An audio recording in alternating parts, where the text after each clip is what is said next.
Hello everyone, it is your Peacekeeper, and it's time to start live stream number, it says 11.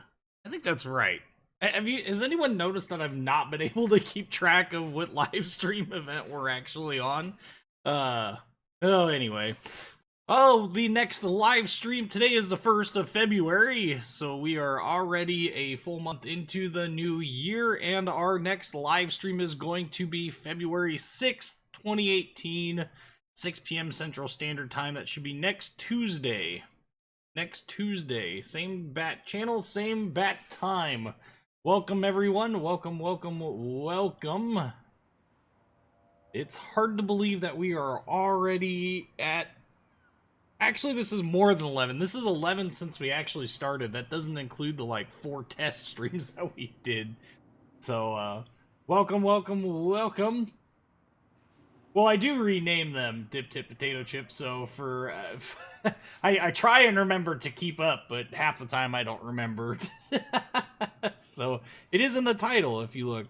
Alright, so let's kick on over to our port. And we are here in the lovely, lovely, lovely port, the premium port with the aftermarket, I guess you could say, sky. Welcome, welcome. Mr. Chakot, welcome, aka Moon Puma. Welcome, everyone, welcome, welcome. I think we're going to start off this live stream with Roma, and this is probably going to be risky, mostly because I've not done any warming up at all. In fact, I woke up not too long ago. So this could be very, very dicey and interesting. That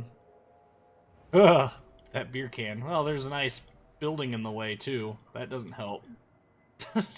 The new port camera has kind of ruined this port for me, but welcome everybody. Just kind of waiting for a couple more people to trickle in before we go off onto battle in Roma. But we can briefly show the captain skills here. And to be quite honest, I forget what skills all I was planning on choosing. I might have to go rewatch my own video on this ship just to remember what direction I was going with the captain skills build. Usually I go down like that US captain skills build, which I think had me going to basic firing training and then adrenaline rush. But yeah. So alright, looks like we got a fairly decent amount of people here, so let's go ahead and let's break out the Roma. Get our pasta boat action in. Have not looked at what the matchmaker is like, and I see aircraft carriers already, which, oh boy. Well, it's too late to change anything now. Yes, welcome. You actually wake up on time? Is that because your time zone is all screwed up, or what's the deal behind that story?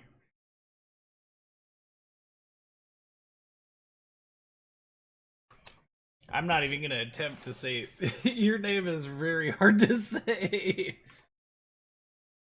Yes, just in time to see Roma, Mr. Fly. Welcome, welcome. I really wish they would make this ship just a smidge more accurate. That would be a lot more fun. But I don't, for whatever reason, they seem pretty apprehensive about doing so. And looking at the 2-week stats for it, I can definitely see why. The ship is doing just fine without an accuracy buff. Dip Dip Potato Chip is asking, so I have a Kohlberg with enough points to either go to Nassau or to the next Kriegsmarine cruiser. Could you tell me the main differences between Japanese cruisers, battleships, compared to those of the Kriegsmarine? Well, the big difference between them... Ah, I get it. Well, welcome to the channel from the US. Glad to have you here. Anyway, Dip Dip, the biggest difference between them is the German cruisers rely heavily on your ability to know when to switch to and from high explosive and armor piercing. And I think once you get into the higher tier, once you start getting into the higher tier German I hesitate to call them cruisers because they're really like battleships. But once you start getting into them, the AP on them is absolutely brutal. I mean, it is just fantastic. So I think the biggest difference is that Japanese AP is okay, but it's, you know, it's a far cry from being as strong as the German AP is. German AP on cruisers is just nuts. So that's my biggest opinion. The other thing too is you're not able to rely on high explosive spamming.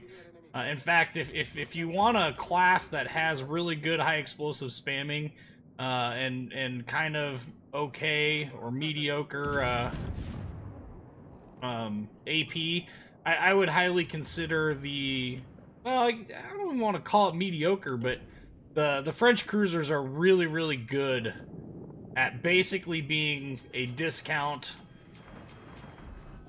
Royal Navy, or not Royal Navy, discount Japanese cruisers. Using this thing's stealth to kind of, I want to slow down a little bit. Can we get some troll dispersion? Oh, I just flat out miss. It takes a little bit for me to get used to these guns because I'm not used to them at all. Is this a tier? Yeah, this is a tier 6 through 8 fight. Holy cow. Why? Okay, well. We're just gonna go ahead and keep backing up here, so. You can try and sync drop in if you want. I try my best to tell people what tier I'm doing next. I haven't decided yet for this one. There's a Yueyang nearby. That has me extremely nervous.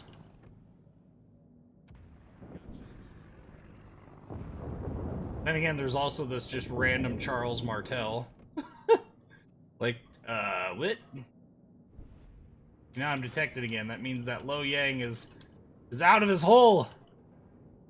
Ah!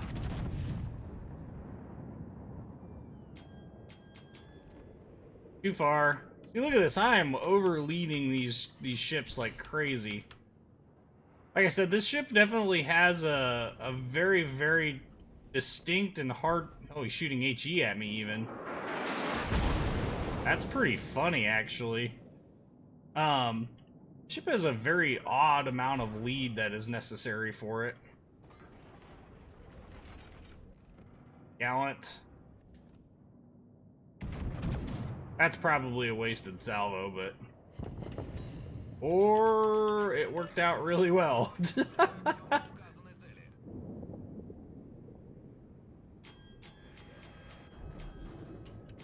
All about being patient when it comes to dealing with torpedoes.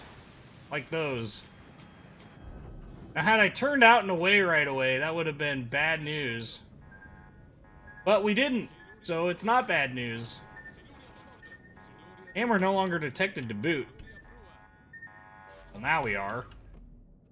And there he is again. I don't really... I'm continuing to shoot at him mostly because I don't want him, like, go away. Yeah. I want him to go away, but there's just no targets over here really for me to effectively engage. Oh, there's the Yueyang. Hey, buddy. More high explosive span from Amagi. Got an idea for the stream? Shoot it out.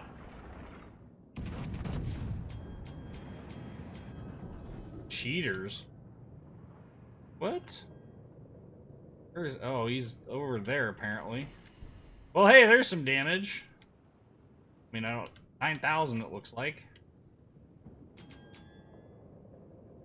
Alright, let's get this battleship, like, rolling. Seriously, focus that guy dead. Heal him. At this point, with this Yueyang trying to close the distance here, I'm really trying to avoid being too close when he gets here.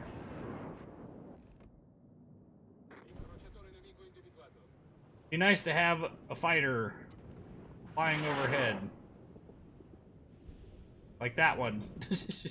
There he is. Okay, so he's going to be coming out and around here pretty soon.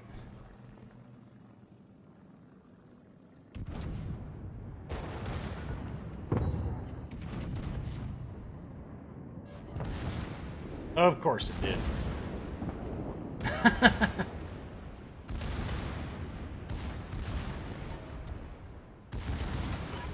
We're going to throw up our spotting plane here in the hopes that we can actually see what the heck is going on. And of course now I'm taking fire from all sorts of fire from the broadside I am presenting to a bunch of battleships.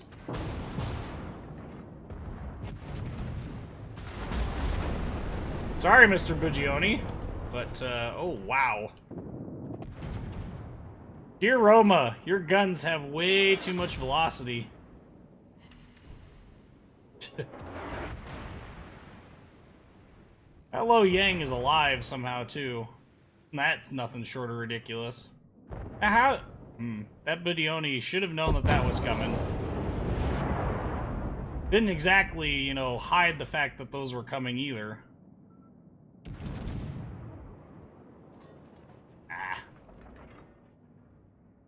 See, this is what gets me about this ship is it's like you can do a lot of damage with it. There's no doubt about that. It's just one of those things where it's like, oh, hey, yeah. You know, it's nothing but normal pens. So now that we've got some battleships over here, at least maybe I'll be able to enjoy some good time focusing on somebody else there. Yeah, there we go. Finally some decent damage. About 10k there off of their Roma. I do want to be careful, because there are still 2 freaking destroyers alive over here. There shouldn't be even 1 destroyer alive over here. We should have focused them down immediately. Okay, so their Roma is making a fatal mistake.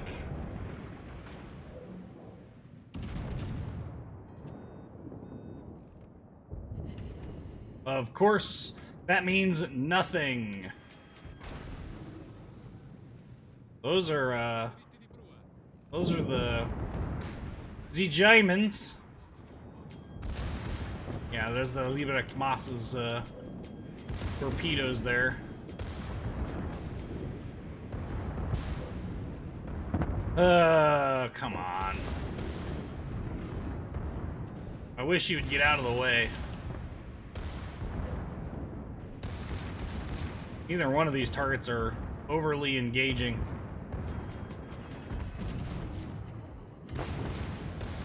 Ah! Also don't want to get too far ahead because of the torpedoes that are there. What? With this Liberec Moss here, we got to be extremely careful about how we portray this. Aim low.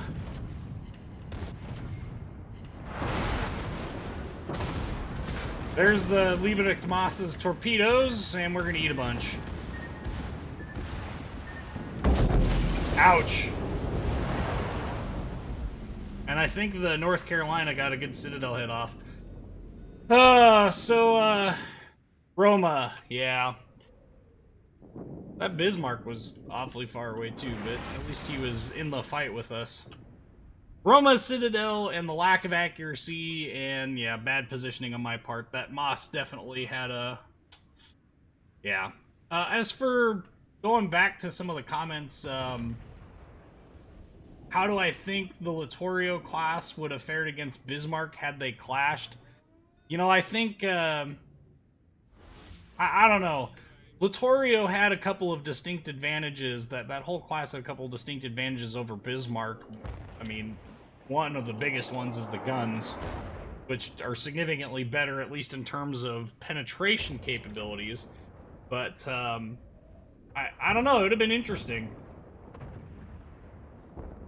Yeah, well, you're right. Torpedo Beats.exe was not found. In fact, it wasn't found at all. I did manage to avoid 5 out of the 8. It was just the other 3 plus the, quadruple citadel for 99% of your hit points from the North Carolina that really did me. And I kind of want to see the end battle screen on this. This match is over. This team is definitely going to lose.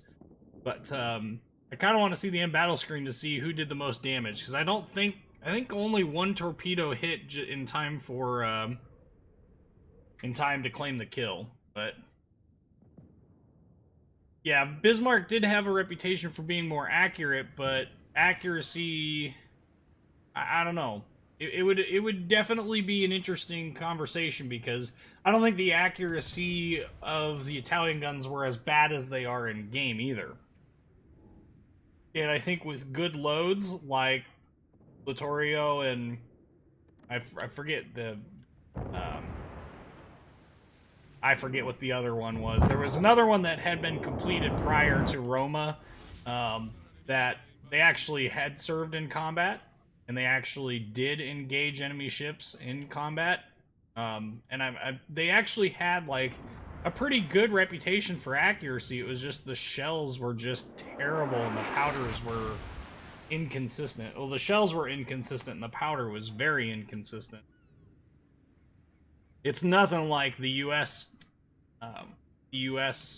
Manufacturing. Even during World War II, the U.S. didn't really have very good and consistent ammunition from lot to lot, powder from lot to lot. Yeah, Fly is right, and that's.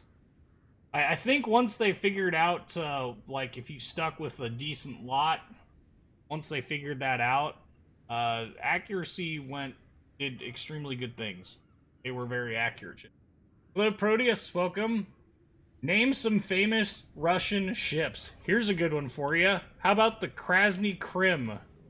I'll let Sparta Reborn in chat relay the story of the Krasny Krim and his own personal involvement in its history, because he can tell it better than I can. Okay. Everybody's asking, well, not everybody. We got somebody asking for the Alabama all the time. We can roll Alabama next and see if I can't wake up a little bit more. I woke up about an hour ago and haven't warmed up, so this is you're seeing it raw. That explains why I only did 46,806 damage with absolutely nothing else to talk about. I think, what was it? I think Littorio and Vittorio Veneto were both before Roma, right? So I think both of those ships are actually what I'm really talking about. This Gade just needs to get out of the smoke and run. Oh, come on, Sparta. Moon, you gotta tell it better than that. You went on like Moon went on like a 4-hour tirade a couple nights ago about the Krasny Krim.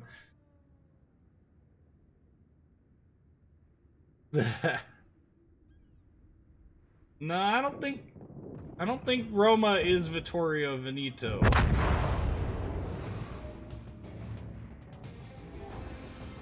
Yeah, Roma was. There was supposed to be one after Roma, I thought. Yeah, that was a really bad game. Let's not talk about that.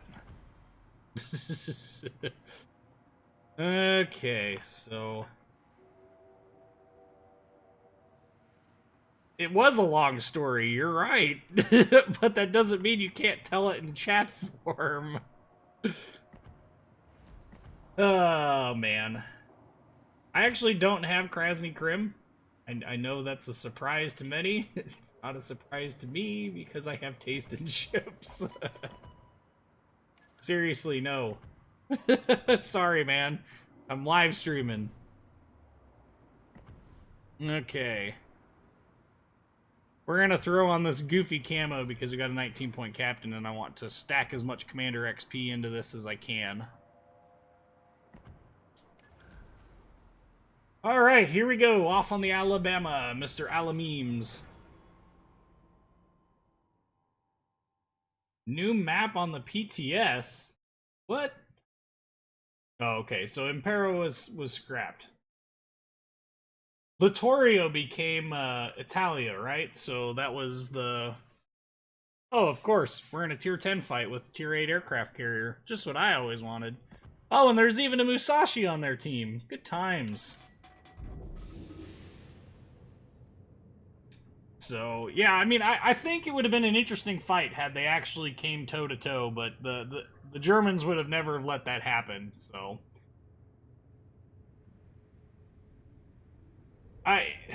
Animatar, I don't know, I personally think it's a pretty good ship. I mean, it's a better support battleship than it is anything else, and I think that's the hard part about Roma, is you really have to get close to use it, which means it pairs really well with the, it pairs very well with the German battleships, but if you don't have a German battleship that is actually willing to push hard, it's very hard to play it well, and it really, it tanks rounds well at the medium ranges. However, the above water citadel makes it almost impossible to play at closer ranges. So... yeah. The whole Littorio class of ships had a very interesting history. I mean, everything from the spaced armor layout, which Wargaming still refuses to actually, you know, put in this game. I want to see them rework the ballistic system. I really do. I think it would be fun to see them actually do that. I mean, Roma does good damage when the shells hit. The problem is getting the shells to hit with any level of consistency, and it's really not possible. I mean, when you come from being used to a ship like, well, we'll use Alabama. Alabama has, if I remember correctly, the same Sigma at 1.8 and a wider dispersion. This ship is more accurate than Roma is. So, I don't know. But as far as, you know, Roma in-game, I think it's a pretty decent ship. Like I said, it's just a little too dependent upon your team. It has no carry potential, and I'm starting to notice that about a lot of the newer ships in this game. They seem to lack carry potential, which for a battleship is a terrible idea. Wargaming. Battleships are supposed to be the anchor of that, you know, whole corner of the fleet. So I personally don't care for the way that battleships are being implemented. But who knows? Maybe the Italian line, if we ever get one, or the French line when it comes out, maybe they will be very different ships than their premium ship counterparts are. I'm hoping the Italians are a lot more like the Giulio than the Roma, at least in terms of accuracy. I would take more accurate guns that do less damage over, you know, better damage, less accurate guns any day of the week. Because at least I know if I hit things, that if I'm not doing damage, I can say, okay, well, but the problem is more the, it is more the fact that the ship just doesn't do, like, huge amounts of damage. As opposed to the current theme of HE spamming ships. Some days I wonder, like, am I supposed to shoot HE in Roma or not? But... well, I think they're trying to shoehorn Roma into a role that she's just not very capable of. I don't know. The ship design doesn't make any sense. It's like the old Iowa. Except for the old Iowa had significantly better accuracy and consistency than Roma does. And what I mean by that is basically the ship is great in the, like, 8 to 15 kilometer range. Well, 15 is being very, very, very, very generous. It's really strong in that range between, About 8 and, 12, maybe. Hey, buddy. How about them apples, hmm? Meet me out back, how about that? That was 35,000 hit points you just missed there, Mr. Missouri. To show you for coming out broadside to me in this game.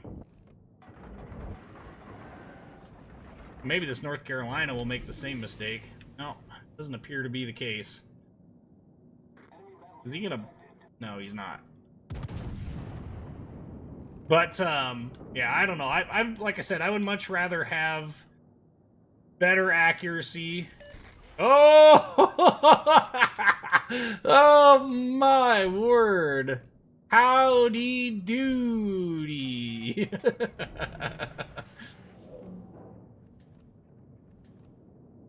Slow-moving rune?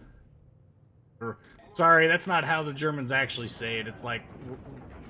Yeah, run? Something like that. Miss me! We're in the punish broadside things category today. Oh, hey. Yeah. Do some work. Try and save our Yamato if we can.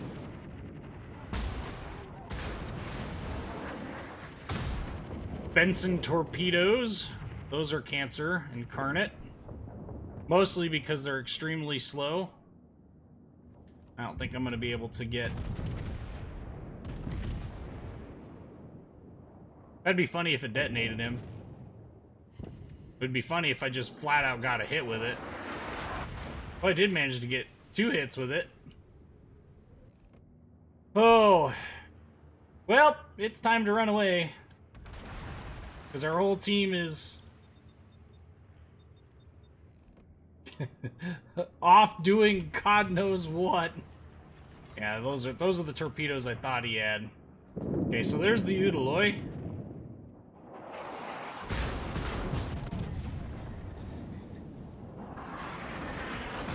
I think he's dead. Ooh, I missed!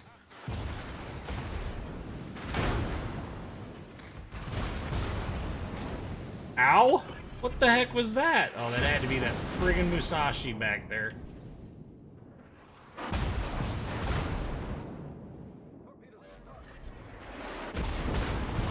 That's the only thing that could have lopped off that much damage in one salvo.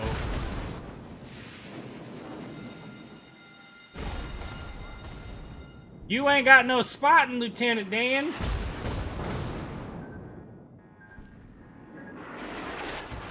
Yep. All skill. There was 0 skill involved in that, but I will claim that there was skill involved.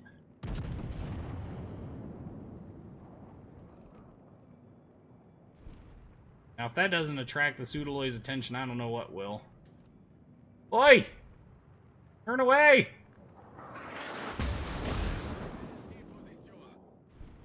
Ah! Ouch! Good night. Gotta love the stealth ability of the U.S. battleships is just beyond troll.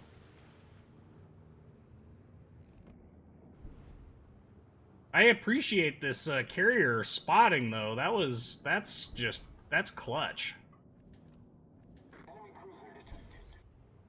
Okay, he's out of his smoke. Because, well, I guess the North Carolina is probably what's actually spotting me, but... Be nice to have this repair up. Maybe just a smidge more. Now we're going to use our Alameem's... Oh, that Montana. Screw you, Russian biased, nonsensical BS.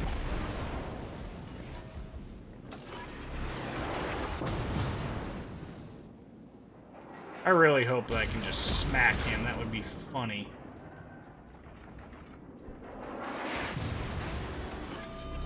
We are getting eaten up.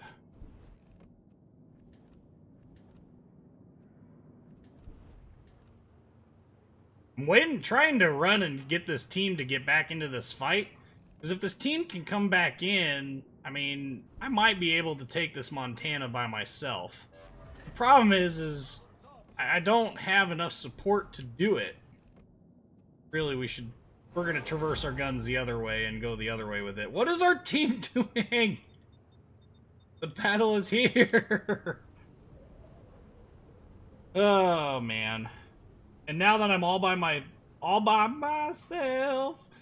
now that I'm all up here by myself, I'm just prime for aircraft carrier intervention here. We have the team advantage. It just need to. Why am I getting triple teamed? I'm getting triple teamed because their entire team is over here and our entire team is off doing God knows what.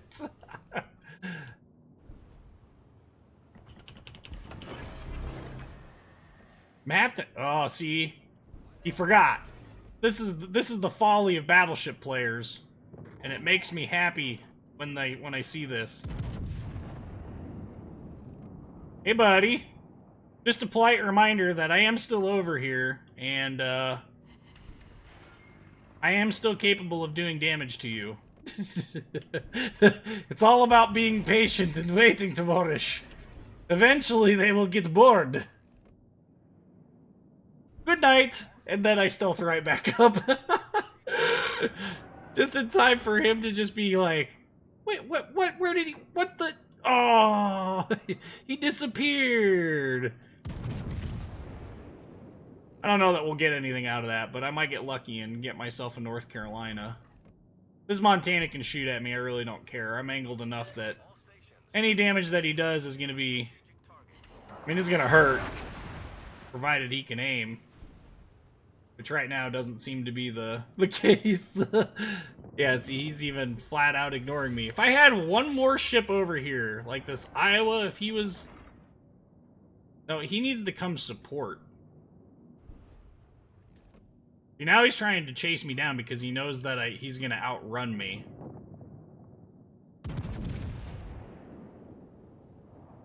Hopefully between the two of us, we can do enough damage to him, maybe get him run away.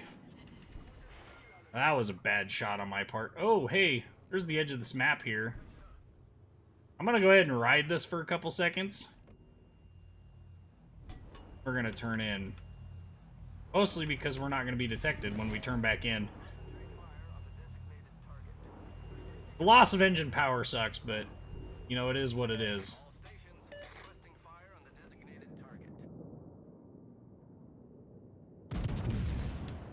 Okay, we're gonna turn around and try and engage him. This is probably foolish, but what's a little bit of fun and excitement now that we've got 2 versus 1 here? He can't angle to both of us if I play this right. So when it comes to dealing with these, when it comes to dealing with ships like this, he's off by his lonesome, and if this Iowa can continue to keep him going one way.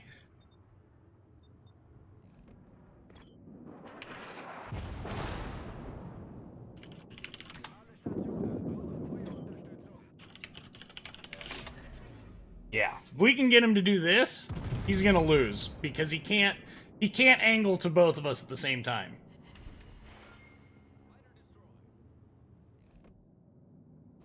And now he's gonna have to make the choice between angling against me, who is closer, or angling against the Iowa, who is getting closer. That's see? So he chose me, and he chose poorly. I think he's gonna try and ram. So when it comes to these closer in engagements, my recommendation is absolutely to absolutely force him to make concessions and turns. That hurt, but it ain't. And then shoot at the guns.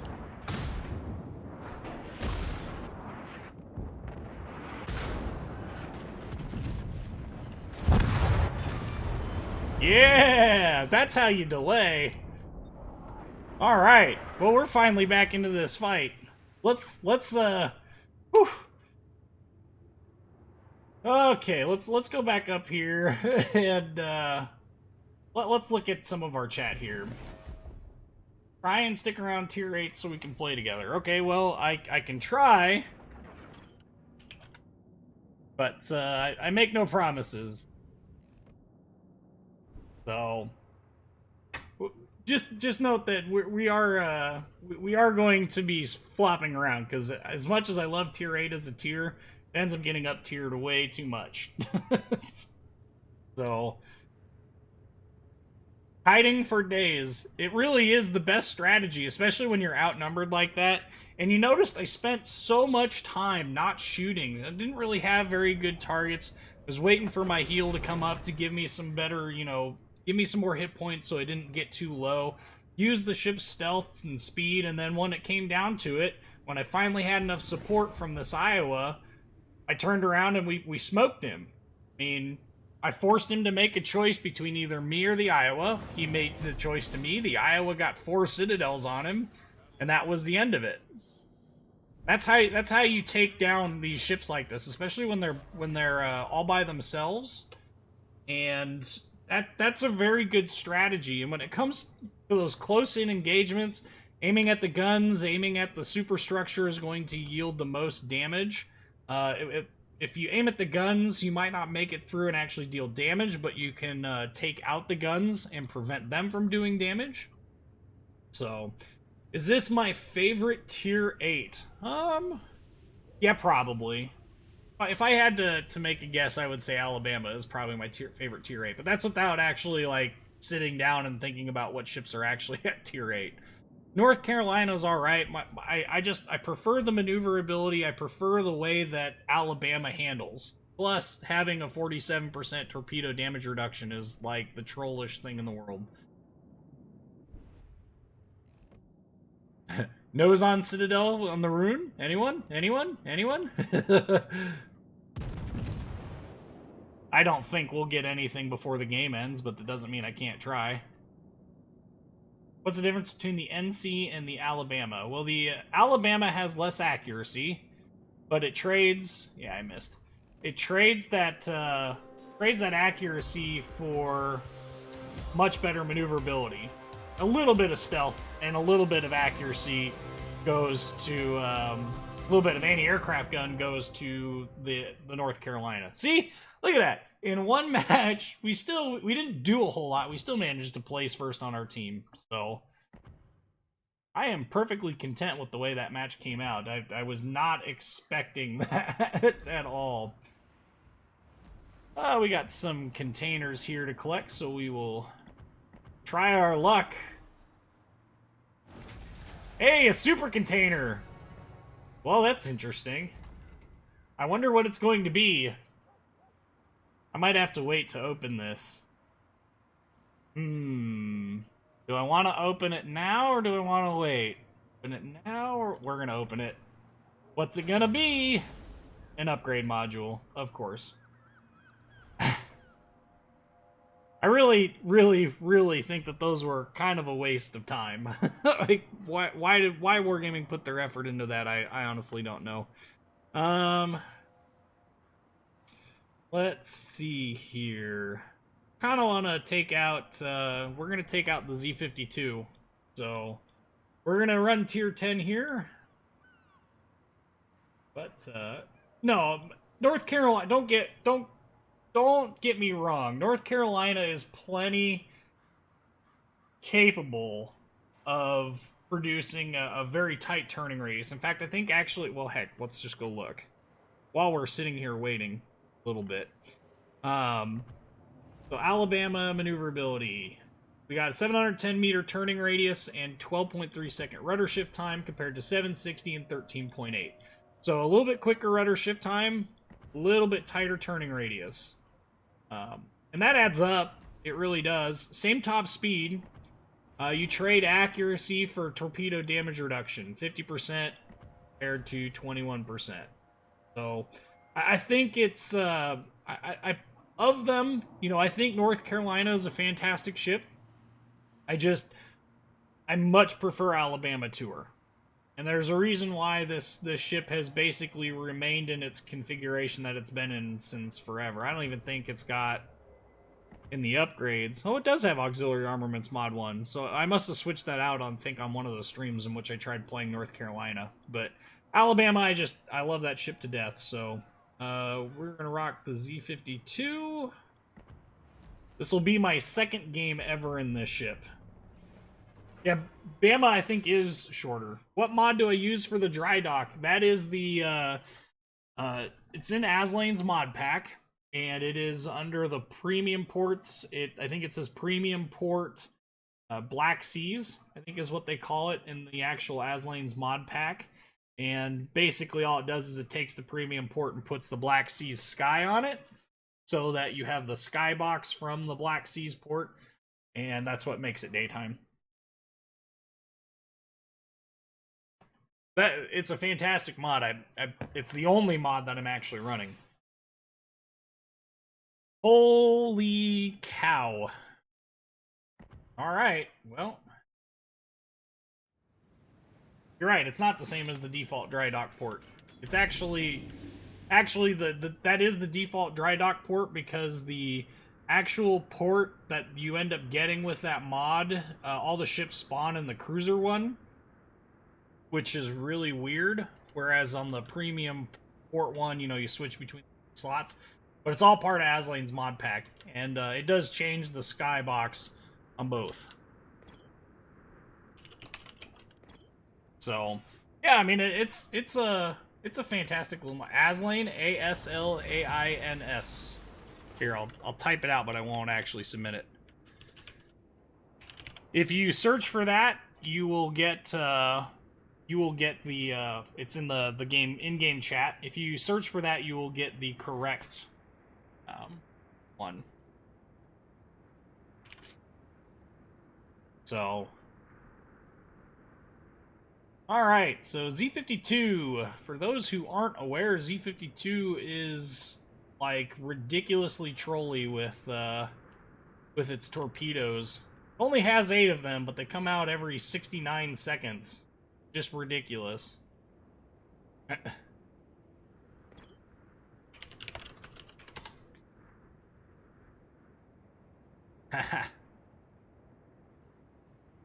What? Why is that guy wishing his team to not have fun and not have any luck? That seems kind of ridiculous.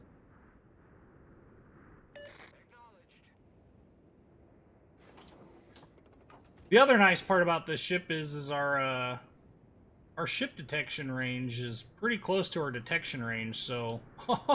Really? Oh, it's a Shima, that's why. Like, why is this Shimakaze... Why... Now. Nope. Knows better. It's been detected. What is actually detecting him has me slightly concerned, because neither the Yugamo nor myself are close enough to actually detect him. I mean, I'm not complaining. I'm just getting a good chuckle out of this. Like, what is he doing? We're not going to get any torpedo hits, but that doesn't mean that the Yugamo isn't going to get any torpedo hits. In fact, I might actually just go chase after him. He's got no support from any of his ships, so we're gonna wait to pop our hydro until we get a little bit closer, but we are going to go after him. Because the only thing that's close enough is this Benson, and I'm all about messing with the Shima. Oh, there is a Missouri over here. That's less than amazing, but he's far enough away. I think by the time we get close enough to this guy, I don't think it'll be much of an issue. Hey there, cutie! What's happening?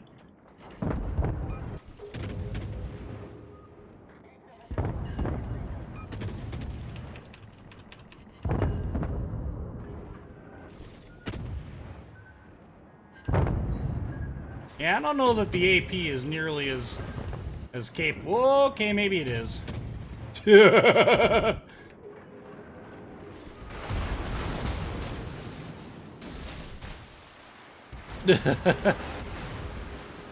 Definitely going to stealth back up now. That was well worth the nuking that I did. However, I'm expecting radar any minute now. You can see we've turned ourselves away from the Missouri, who, by the way, is secondary build. I find that excessively hilarious. Oh, hey, look, torpedoes. We're gonna go ahead and turn into those.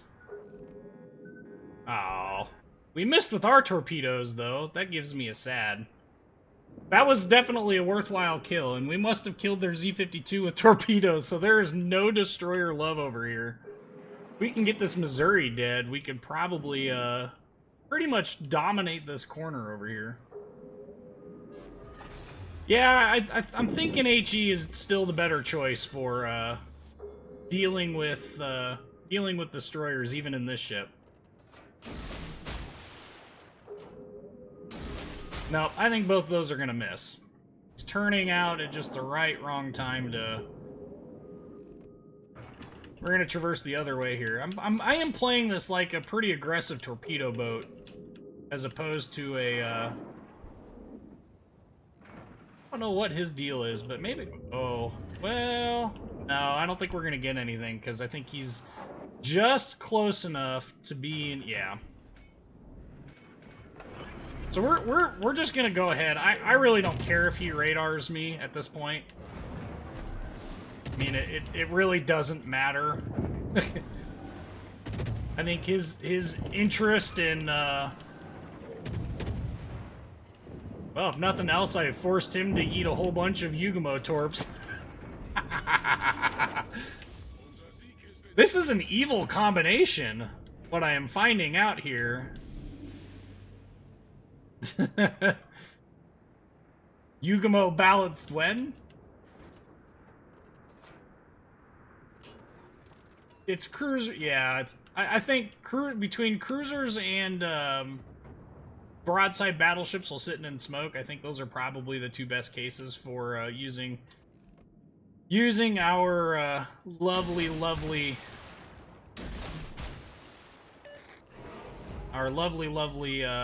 AP.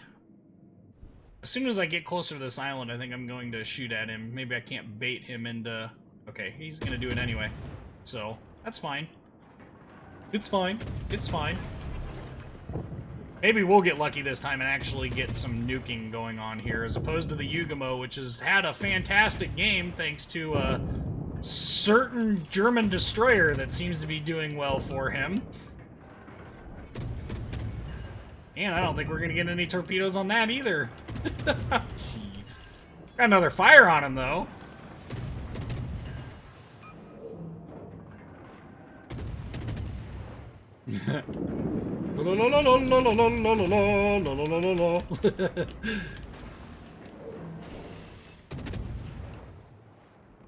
Oh, come on.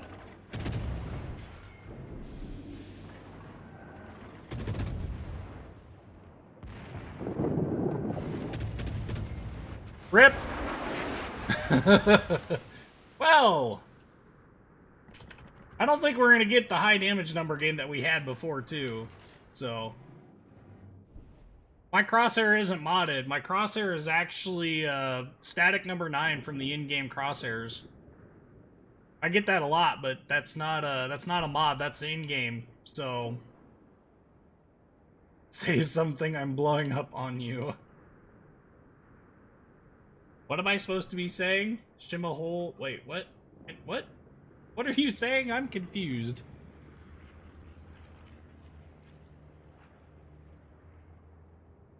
Come on, Z-52. Let's get them guys a-rowing. Get the oars out so that we can get moving. Ooh, in Alabama. Alright, well. I think this Kurfürst is going to be our top choice here. We're about to cap solo, though, so that's good. I just... Not having a whole lot of damage is starting to be a little irritating. We may end up replaying this battle because I don't know. I just... When it comes down to it, There are just some things that I preferred. I prefer to have decent games in these ships, especially when I'm playing them. I do like the fact that the torpedoes are coming up very quickly. I don't care. The range is alright. I mean, 10.5K is what the Fletcher has.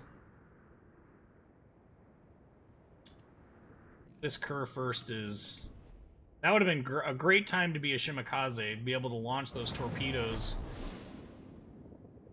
without any real fear. We're gonna continue to inch ever closer towards this guy, because the question is what's he gonna do? He's gonna turn out. So annoying.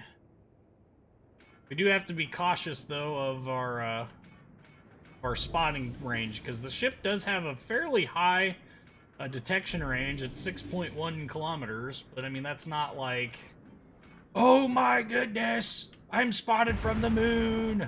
It's not quite that ridiculous. What are the odds that he's going to turn out? And by turn out, he is not.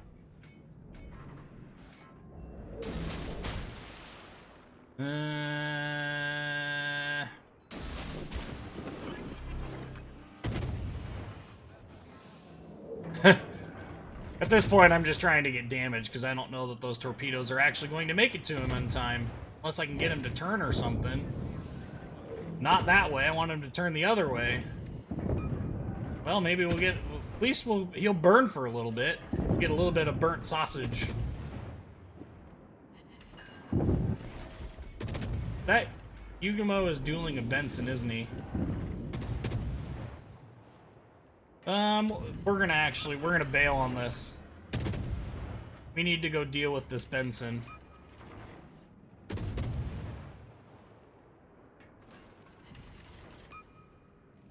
Yeah, those torpedoes aren't gonna get there. Okay, so we got a ways to go before we can actually get into Benson spotting range with our hydro, but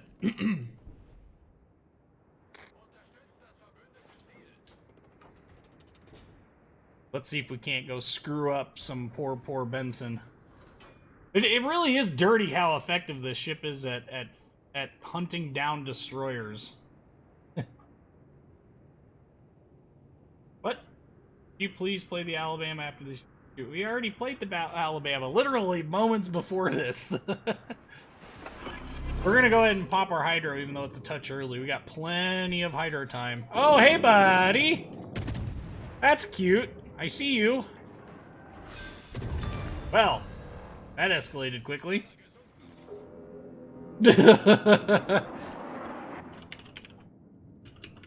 Hydro on DDs is balance. Okay. Now that we've got some battleships that we can go chase down, let's go chase down some battleships. We'll see if we play it again. I don't want to play... Oh. Now that was a really bad... Like, it was a good game in the sense that we got lots of caps and we played for the objective, but that was a pretty game. Yeah, see, I would have even lost money. I don't know. We'll probably come back to Z52. Let's the other tier 10 destroyer that I haven't played a whole lot on. Oh, let's see if we can't get another super container. I doubt it. I did have 2 in one day, which was pretty interesting, I'm not gonna lie. But both of them were... No, sorry, one of them was 50,000 free XP and the other was an upgrade. I forget which upgrade it was, but... we are going to break out the Yueyang here, which is a Pan-Asian destroyer. And maybe we can get some better luck with the... with its torpedoes. So here we go.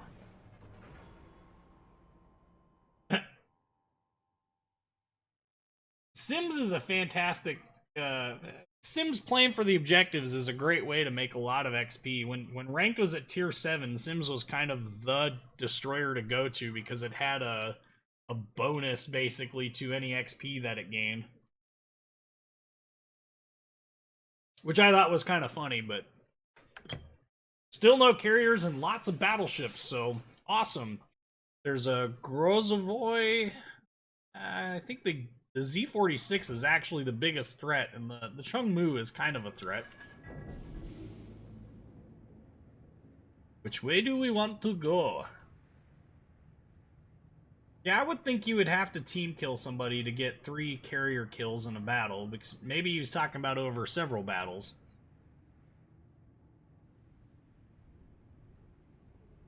Huh.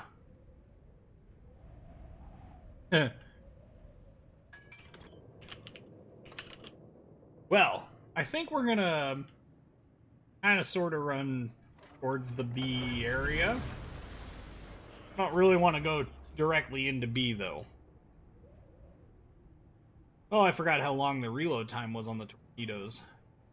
And yes, I am running smoke and not the radar. I just... Ooh. That's a tough one. On a ship like this that is supposed to have, you know, capable guns. You can see we have an 11.9 kilometer range. I mean, that's a bit high for having just radar. I don't know that I could, don't know that I can necessarily deal with it. How does Yueyang play? Same as Gearing. No, it actually plays a little bit better than Gearing does, in my opinion.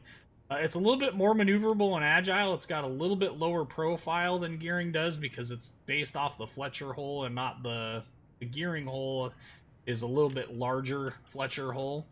And so I personally think it plays just a little bit better. The other nice part about it is when you do let loose torpedoes and they find their mark, it is absolutely hilarious how much damage you do with torpedoes, because you do so much damage because they're the same torpedoes damage-wise, 17,900 hit points, but they have a 0.8 kilometer detection range, which is just ridiculous. So if you can aim with the torpedoes and you can survive the initial cap contesting BS that normally happens, it's a very strong destroyer.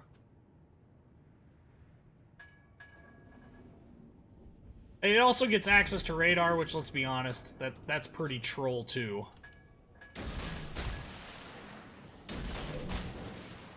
So, well, I don't think we're gonna get anybody that's gonna come and try and contest our capping here. There's a Hipper that's 10k out, but I don't think he's gonna be much of anything except for maybe a slight deterrent. Question is when those torpedoes get there, I don't think the Montana is going to be out of the cap. Question is whether or not the Hipper is going to spot them first. There's a smoke cloud over there as well, so they must have doubled up, went somewhere, or there's a... Is there Kutuzov in the game? Oh, there's an Edinburgh, though. See, look at this. This Montana has no clue that death is inbound to him. None. None. And he is going right into the core of all of those torpedoes. This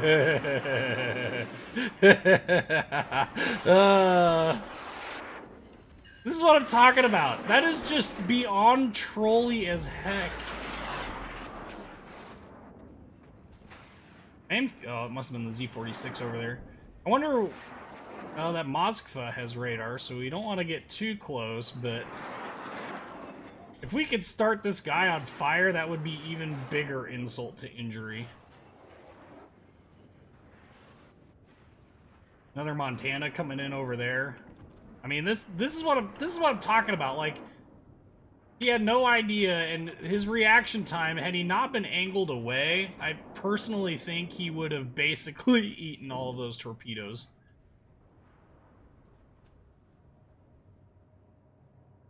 Now the question is he going to continue to turn? See, now he's definitely going to be out of my range of which I can hit him based upon his previous trajectory. So here we've got yet another perfect example.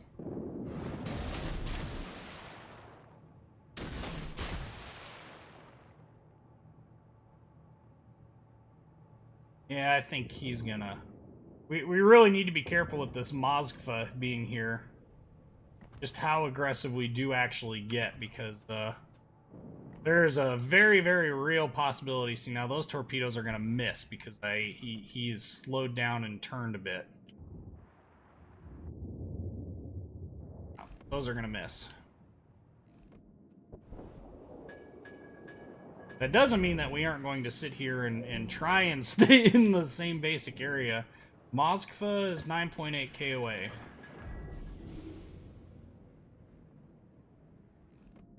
And I'm not firing, and really there's not a huge reason to fire. We're not being detected. The Moskva is about to go out of his own radar range. I mean,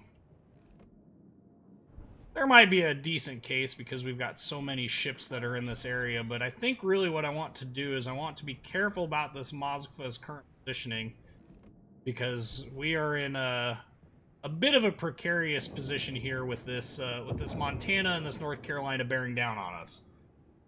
So, well, yeah, I mean, you're right. That Montana didn't move at all, and that's part of the allure of these, is you can legitimately punish ships that don't WAS&D. Now he's turning in, and there is a Grozovoy at point-blank range. We're going to do what we can to launch our torpedoes, get the heck out of Dodge. Actually, we're gonna do our best to kill this Grozovoy if we can. Oh, he's even going the other way.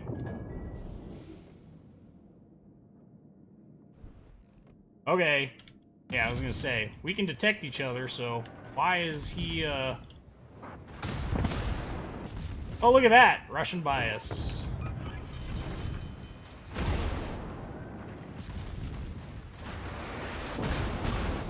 And I even missed that Montana again.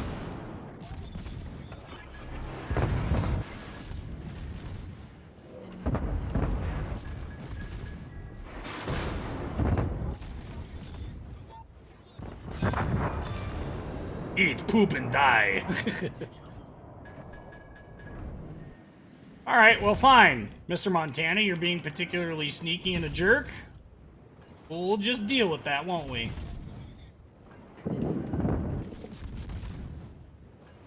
Especially since there's no radar nearby. Oh, hey, Moskva, what's going on?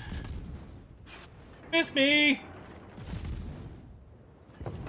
We're gonna repair our damaged engine in case that Moskva decides to make his presence known.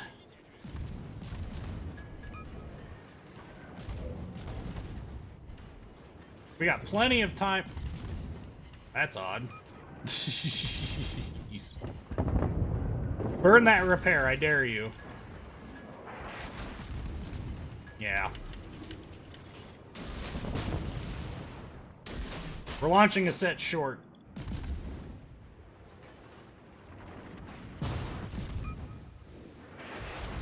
And we want to be broadside, but it's not going to matter because we're going to be behind an island by the time any of this matters. The only thing I'm even mildly worried about is the, yeah, that hurts.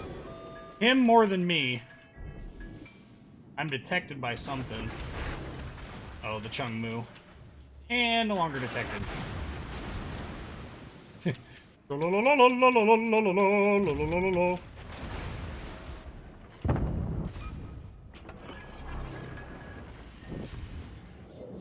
Miss me! Actually. And this is one of the... Jeez and beats! One of the advantages to this line's, this line is the fact that it has the most ridiculous respawn rate of its, smoke consumable, so we can actually do this and get away with it. Now, this Chungmu is bearing down on us, so we don't want to hang around in this shit too long. Oop, pardon my French.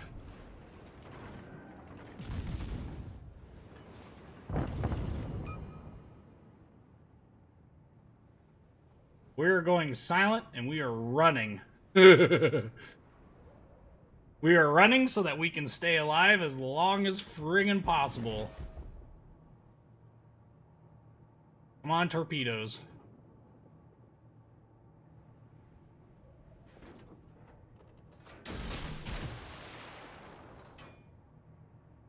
Yeah, unfortunately. Well, we'll see if those make it or not. I doubt it. Doesn't mean we can't try. What? Youngmu, who doesn't have any support or any way of engaging me with torpedoes, just like I don't have any support or any way of engaging him with torpedoes. But I have a run here. And we're about to have smoke, so...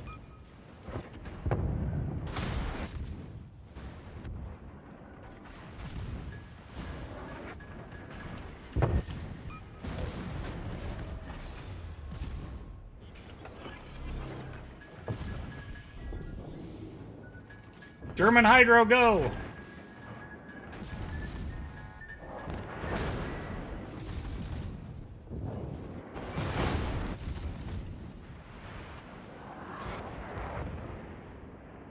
I want to charge him so bad.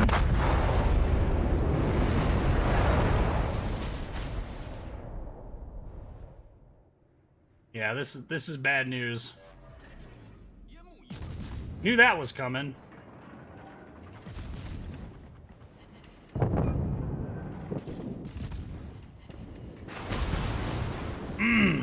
Ouch.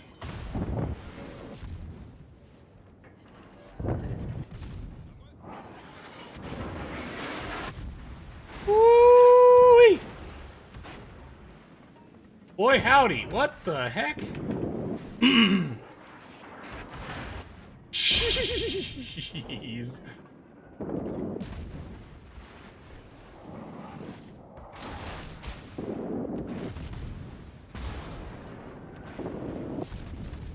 Oh man, we're dead. There it is. Or not.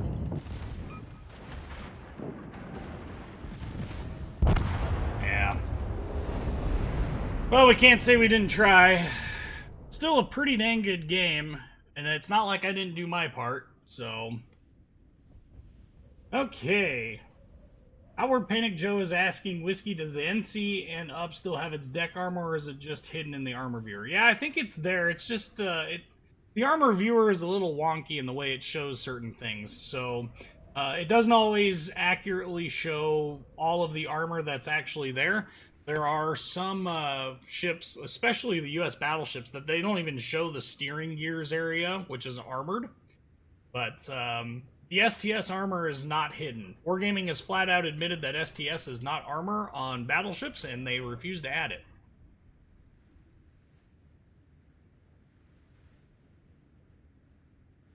Which, personally, I think is crazy. WASD, meaning you're accelerating, slowing down, turning left and right. There is actually, Jeff, there is a way of actually viewing the actual armor profile in a 3D model. I've seen iChase use it before. It's been around forever. There's a free version of it, and then there's a pay version of it. The pay version is, I don't remember how expensive it is, but not cheap would be my guess. So, Minotaur versus Montana and Moskva. Who wants to take a guess as to how this is not going to end? I'm going to go with well, but I'm Captain Flying Forward. I am honestly not going to complain about the current situation involving the Montana and Iowa Citadels. I really think they're in a good place right now, and that there is no reason at all to change where they're at. I think they're plenty balanced right now. Maybe even a hair on the over-balanced part, but that's okay. I would much rather have that than nothing. This Minotaur just needs to run. Between the radar and the fact that there is a Montana shooting HE? What?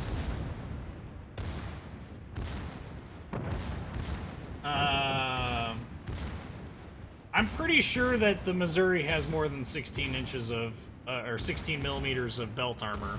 99% sure of that. It would shock me heavily if it didn't. Well, historical-wise, I think that we're never going to see this game in any form of light that resembles history.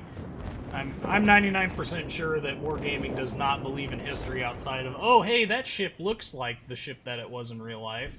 Even then. It is sad. We are actually still winning this match, even though this Montana has been completely gone off in the corner. God knows what. All right, we're gonna jump out of this. We're gonna look at the Missouri since I'm not gonna play the Missouri, at least not right now. We're gonna wait. We need to play some cruisers, so I'll probably end up playing Baltimore. So hint for those who are trying to sink drop in. But let's look at the Missouri real quick in the armor viewer. You guys are saying it has 16 millimeters of deck armor? No. So what this is, what you're thinking of here, this is actually, let me get rid of the ends. This is actually the top of the splinter deck. See, this is 25 mil, this is 16. That, oh, wait a minute. Yeah, that's the top of the splinter deck. And I bet if we throw this on here, yeah. So this red section used to be the Citadel on the Iowa. The actual armored deck is sitting between this blue and this red. So this 16 millimeters that we're seeing here on this is, and the 25 here is actually the splinter deck. So it's 25 or 1 inch over the magazine spaces, and it's 16 everywhere else. It's like 0.65 inches or something like that. So this is correct. This is actually correct. If I had the Iowa to pull it up, you would see the same thing on Iowa. I think Montana, you'll see the same thing here, except for apparently not. All right. Well, apparently on the Montana, it's 19 everywhere, which makes about as much sense as anything. Let's see the North Carolina. You'll see it's 19 and 43 over the magazine. So the NC actually has better splinter protection over the magazines, and then 25 and 16 on the Alabamas. So that is actually the splinter deck. So it goes weather deck, which is the very, very top deck, which is this deck, which is 38 on this ship. Where's my Missouri at? 38 on the Missouri. So this is the weather deck. This is the wooden. There's steel below it, but this is the wooden deck on the top. If we take away that, we get down to below the weather deck. Above this armored section here is actually the actual armor deck, and I don't know if I can get low enough in this viewer to actually view it. Yeah, it's not going to be on the outboard sections either. So the main armored deck is sandwiched between this blue and this red here. We can't see it. We used to be able to see it. And then if we take that down, this is the splinter protection below the main armored deck. So the Missouri still has it. It's just like the steering gears. You don't see the steering gears armored box back here, but it would have been there in real life. The program that iChase was using, and I can't for the life of me remember what it is. Like I said, there was a free version of it. You can actually see all that stuff because you can dissect the ship in ways that we can't in the armor viewer in game. So it doesn't factor in the casemate deck though. What are you talking about? The casemate deck. There are no casemates on the on the Missouris. Well, no. I don't think that this 16 millimeters on this outside is not the main armored deck. The main armored deck doesn't start until you get... Man, I can't even get it from this angle. I have to get it from behind. The main armored deck on the Iowas actually was inboard of this. So it started... The Armored Citadel starts at this box down here. I can't take this off without actually do it. Got to check Iowa. Well, I'm 99% sure it's going to look exactly the same with a couple value changes. So once again, taking away this, and you can see it goes down. So Iowa 25 and 16. Oh, we lost. No kidding. So it went down 25 and 16 just like before. we throw this back on, you can see that we can't actually see the main armored deck, which is on top of this red box here. Of course, there is a thinner front bulkhead, and for whatever reason, Wargaming has given this ship thinner torpedo bulges than it had in real life. This should be 38, just like this upper hull section is. So, I don't know. It is what it is. Could you please tell me, how do I get Missouri? You need 750,000 free XP. And once you have 750,000 free XP, you can go into the tech tree. And it's down here at tier 9. You can unlock it. It costs you 1 whole silver credit to get after you spend all of your 750,000 free XP. And once you get it, it shows up in your port. And then you have to pay an additional silver just to get the correct camo, which is the...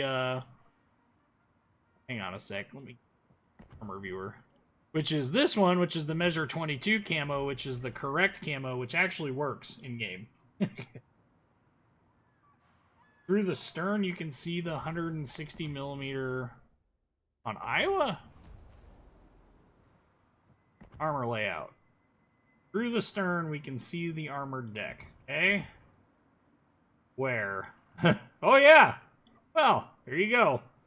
So apparently on Iowa, they gave it the armored deck all the way out to the top of the, well, all the way out to the sides. That is actually not correct per the original construction of the...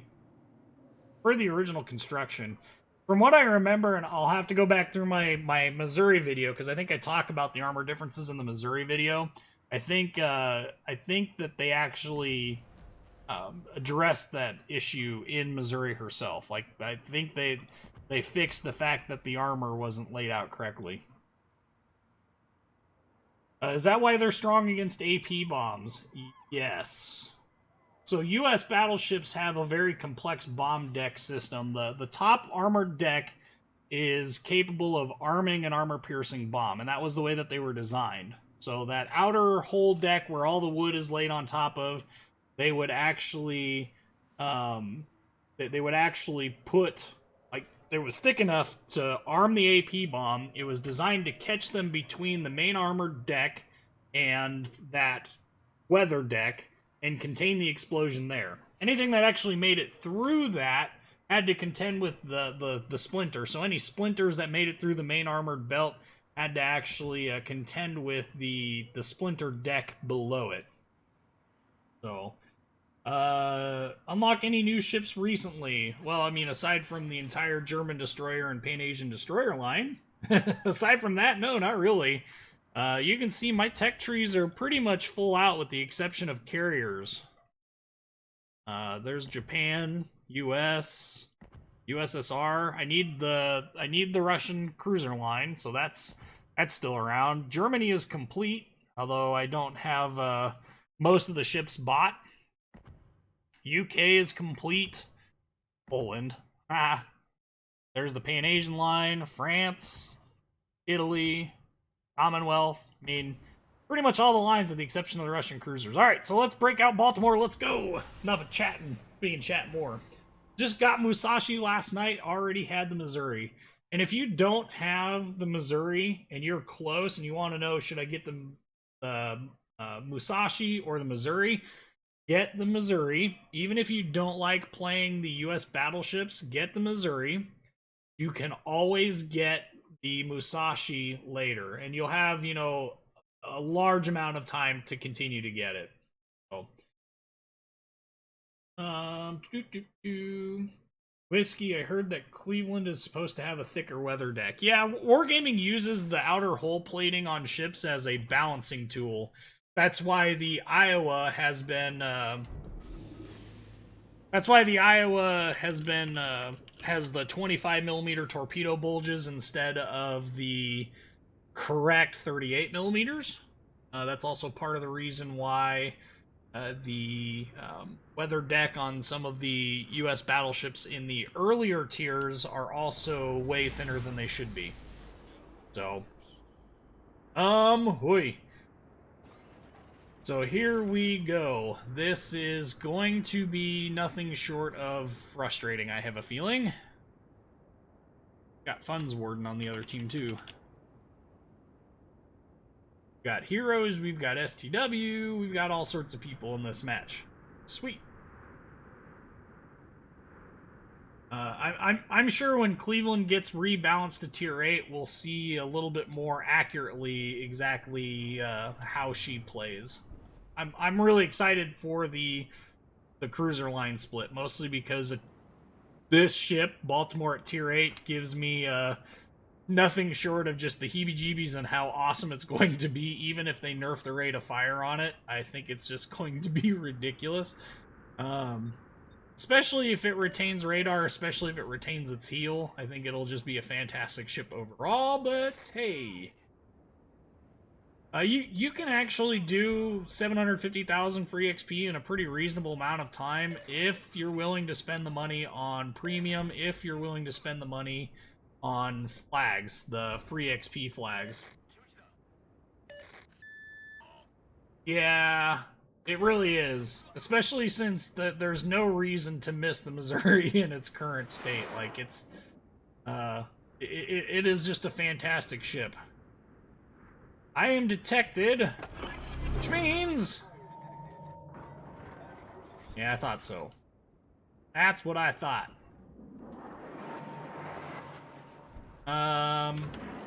We are not going to complete this.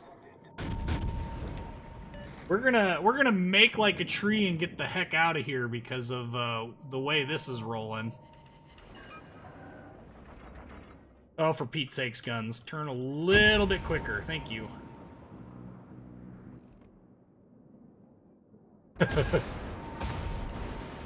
Hey, buddy.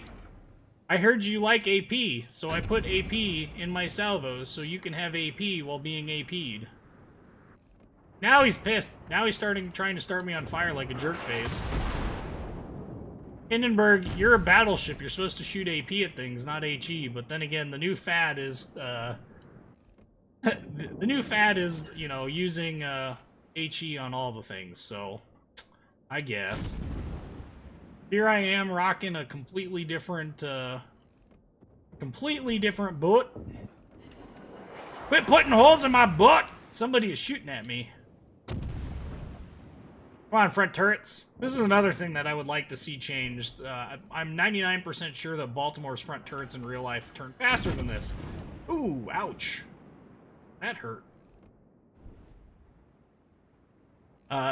Believe it or not, the US actually was very, very, very aggressive about keeping the ability to fire while maneuvering a thing. And so, I think the vast majority of the U.S. cruiser line has slower turret traverse because balance, as opposed to legitimate reasons. I would like to see the turret traverse buffed on these ships a lot, but it works for what it is, so I guess I shouldn't complain too loudly, right? I do want to find out where this Yueyang is at. Protected by aircraft? Oh no!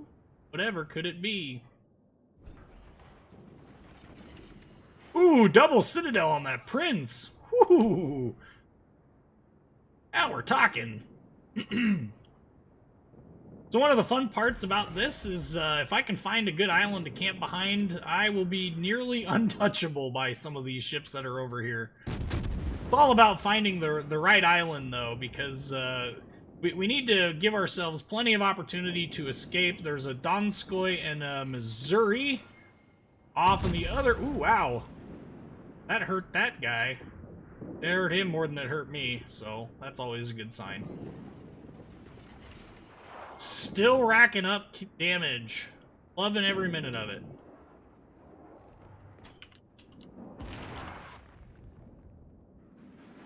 We're gonna go ahead and radar up here. Mr. Yueyang.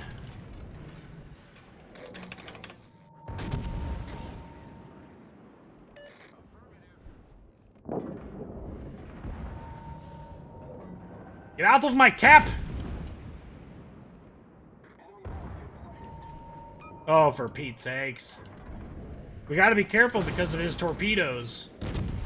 Which I think is what he's trying to get off there. Ooh, what was that? That had to have been that Missouri. That hurt. Alright, well, we're gonna just slowly drift into nothingness, I hope.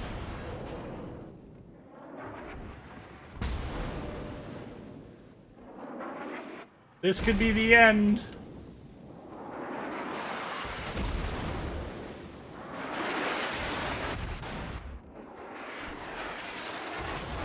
Whew. Managed to avoid the pain and suffering.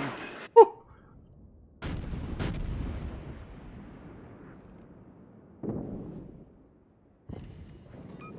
Okay, we got torpedoes incoming, so turning in. We shouldn't be too much of an issue here, but this Minotaur needs to be careful about the Missouri there.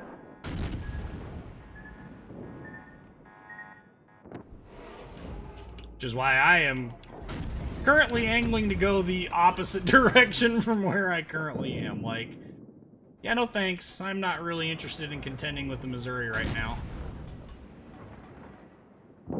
However, Landing Skipper does not, I don't think, realize that he is... Oh, he was hydroed.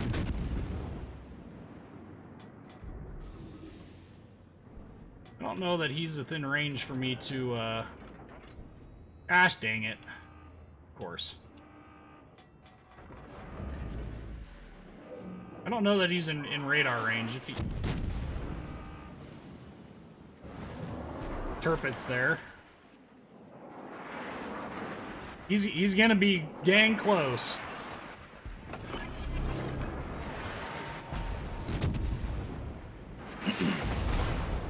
Please kill him. Thank you. Whew. Well, that was fortunate. Now that there's no destroyers in this area, hopefully our battleships will push up a little bit. The stress involved in this whole thing was too dang high. That's all I've got to say about that. I'm hoping that I can leverage this island effectively to keep me safe from Missouri and Donskoy and Yamato and all the other nasties that are off in this area. Maybe I can actually provide some, you know, covers for these two Alabamas here. There is the carrier off in this direction, but he is currently focused elsewhere, which is perfectly fine by me. The Funds is on fire. Still racking up some decent damage. Ooh, Prince is coming in.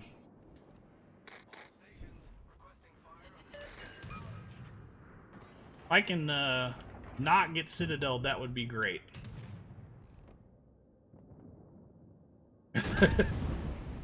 Famous last words of a rearward moving U.S. cruiser, right?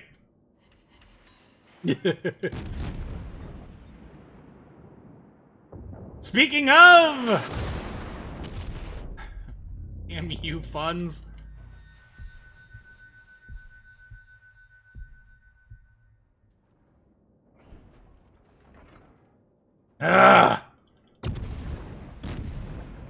Just for that, I hope you eat these and other bad things. Leave me alone!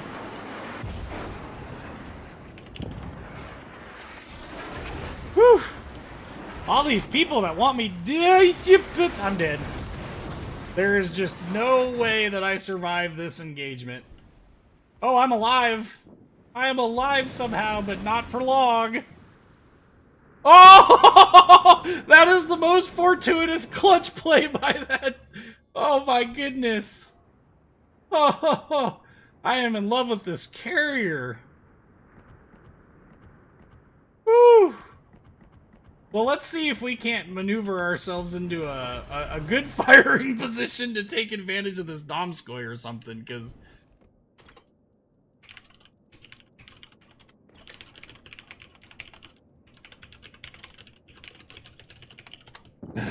We're definitely handing out a compliment for that, because that was legitimately clutch.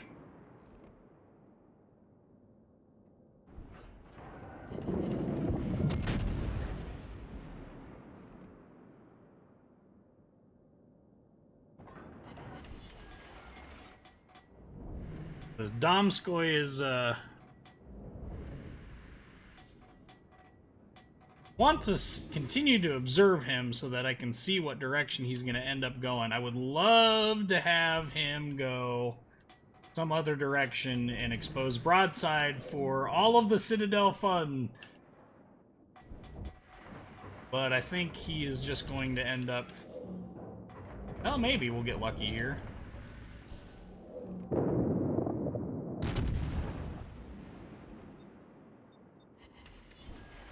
And Russian bias protects, apparently.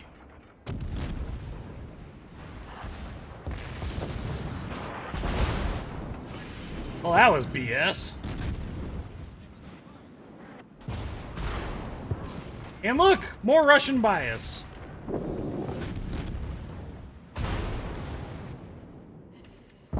Seriously? What do I have to do to buy a Citadel from this ship? Ah! Nope, now I'm dead. What?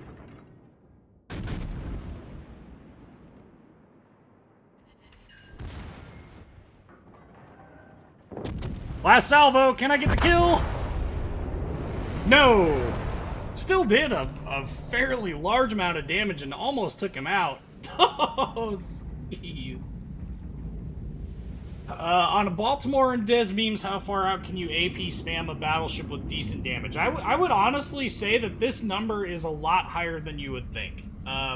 If you can get the AP to actually come down into it and actually explode inside of it, I think you can get a pretty decent amount of damage on it. Just by virtue of... just by virtue of the shells impacting, I want to say out to the max range of a U.S. cruiser, I think you would be pretty good. But yeah, I definitely ran out of engagement when that carrier saved me from the Missouri.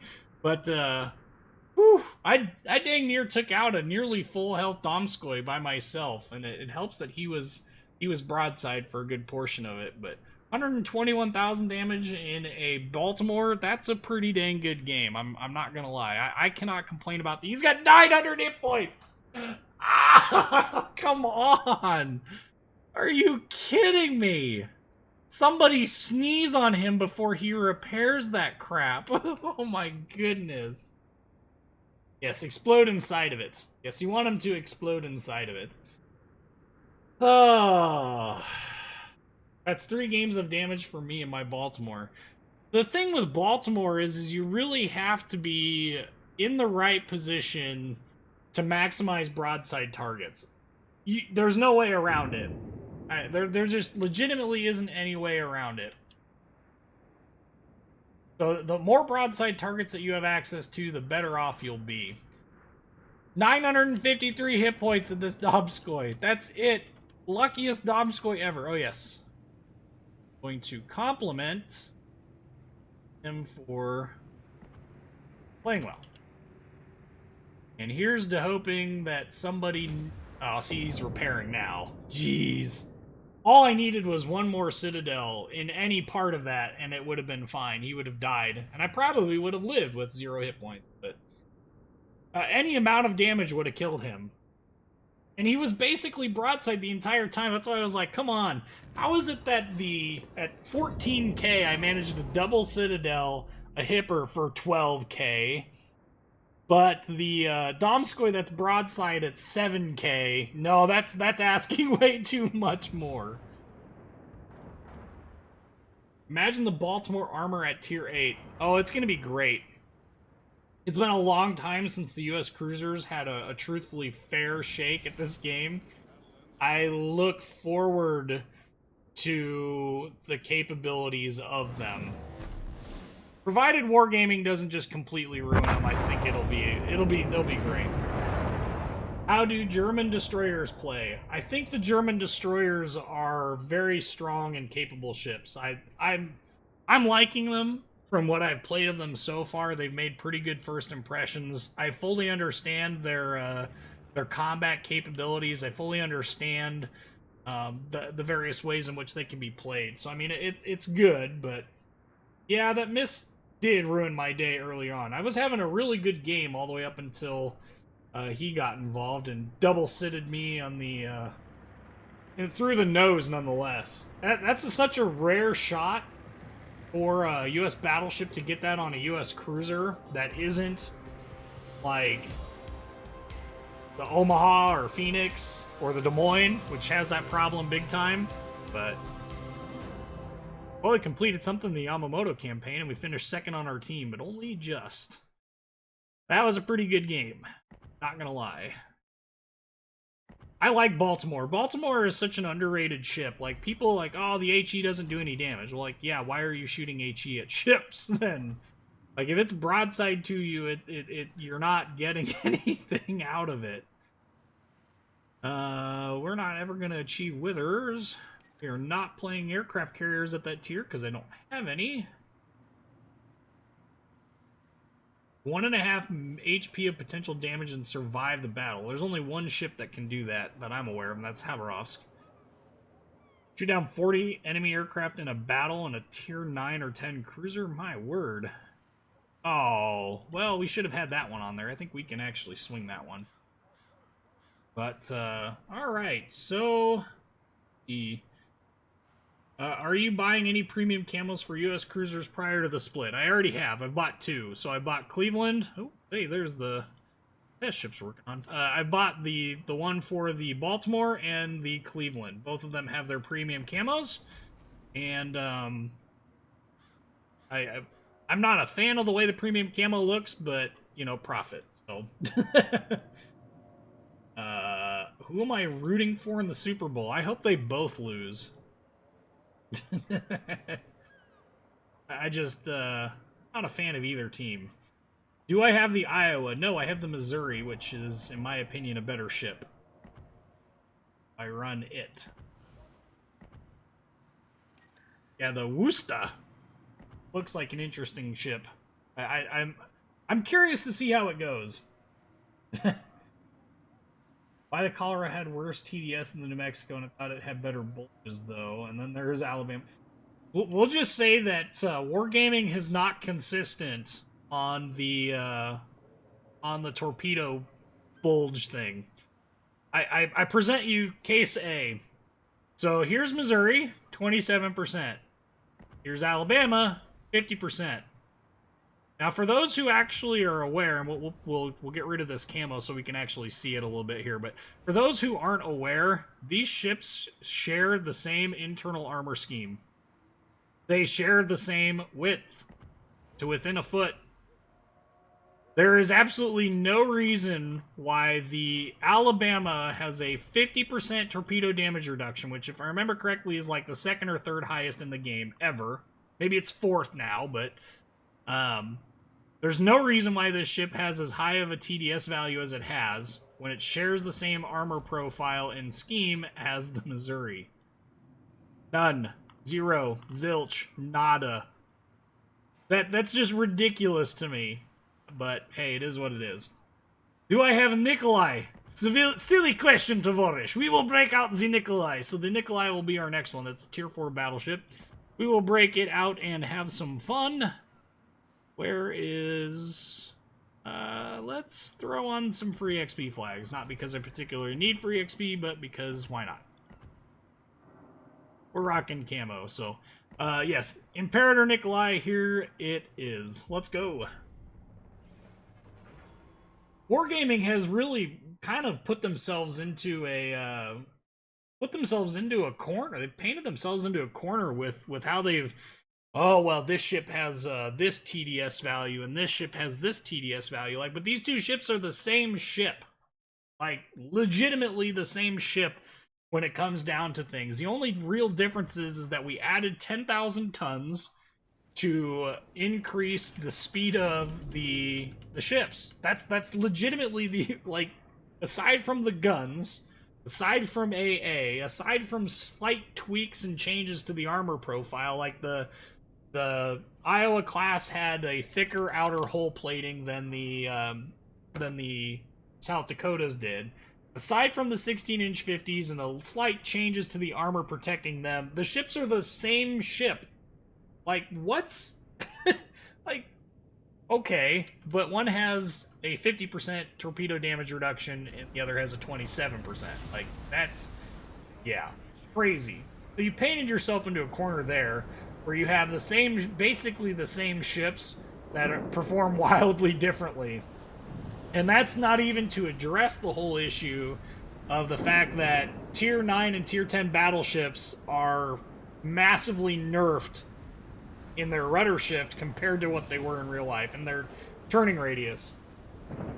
Yeah, I mean, the NC is even worse yet. So, I don't know. And that's funny because out of all of the battleships that have actually taken torpedoes during World War II that survived, you know, the North Carolina is one of them that took one of the fabled, you know, torpedoes from a submarine that it shouldn't have survived, and it survived. Wargaming, what? So what's going to happen when they split the cruiser line if you already have the Cleveland? If they do it like all the other line splits, what'll happen is you will get the Tier 8 Cleveland and the Tier 6 Pensacola. That is assuming that they do the same thing that they have done in previous ones. And they've not announced what their plans are going to do, so that is mostly speculation. It's probably pretty accurate speculation, but that's just what they've done in the past. Also, if you have any of the premium camos, you'll actually get the premium camos for both. So that's an added benefit of this whole ordeal. Oh. So Nikolai with 2 carriers in the match on each team. It would be nice to have a smidge of air support. Feeling very naked because we have guy standing on deck with Mosin Nagant. That's our long-range DPS. 2 guys with Mosin Nagant. I don't know where they're at, but we will find them later. And they 1 kilometer is where the bulk of my AA DPS is at? Are you kidding me? Oh, yeah. If this thing ever shoots down an aircraft, that carrier should feel ashamed of himself. So, describe the most hipster ship ever. Oi.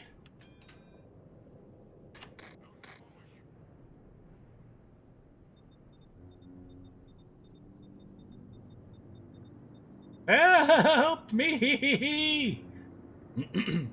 Kill! No! Focus on the torpedo bombers! I care about nothing but the torpedo bombers. No! Turn the other way!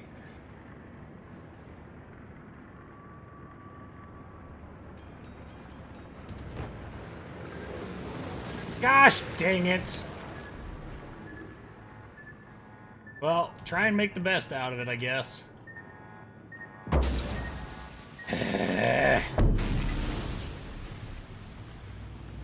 This is going to be a rough match if this is the level of air support that we get after spamming for help.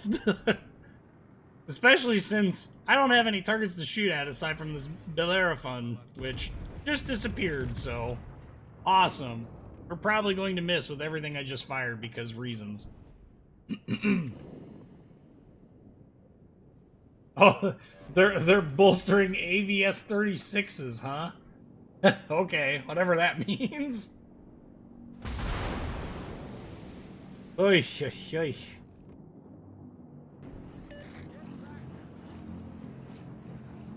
Ah. Someone was asking earlier if I could play New York. I don't have New York currently. Well, that would be, as much as I would like to, it would be very, very difficult for me to do so. I do have Texas. I suppose we can kind of play later. Hello, Mr. Kuma. I hear you like... I hear you like my shells. They are 13.5 inches, if I remember correctly. Oh yeah, look at our AA guns go. They are just all over. I think this Wix is about to have a bad day too.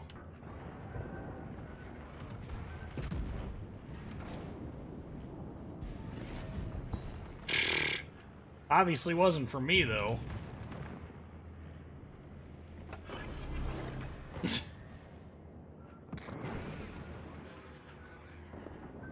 You know what, Svetlana?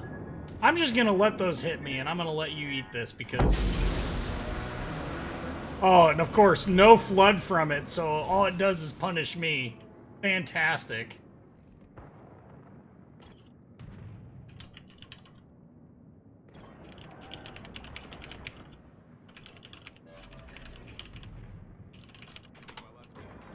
We'll be polite about it this time.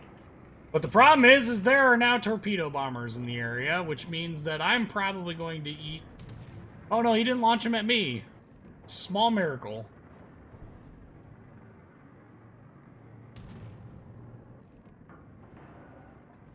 And Bellerophon is out of range. Yet I am still detected by something.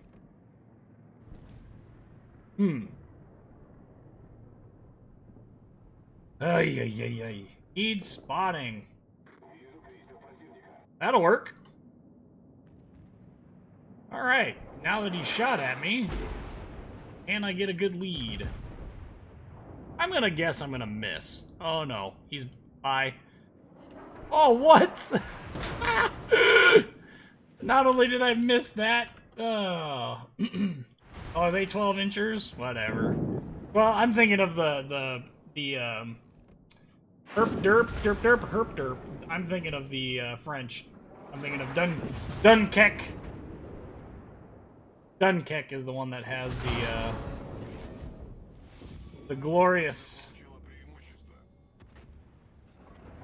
13.5-inch baguette launchers. Any tips on getting dev strikes on DDs with BBs? Good aim and a lot of luck. I wish there was a better way to word that, but that's about the only way that I'm familiar with.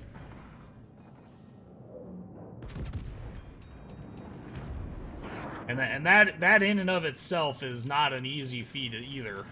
So, I mean, don't feel bad if you can't, for whatever reason, manage to get one, because you're not the only one struggling to make them.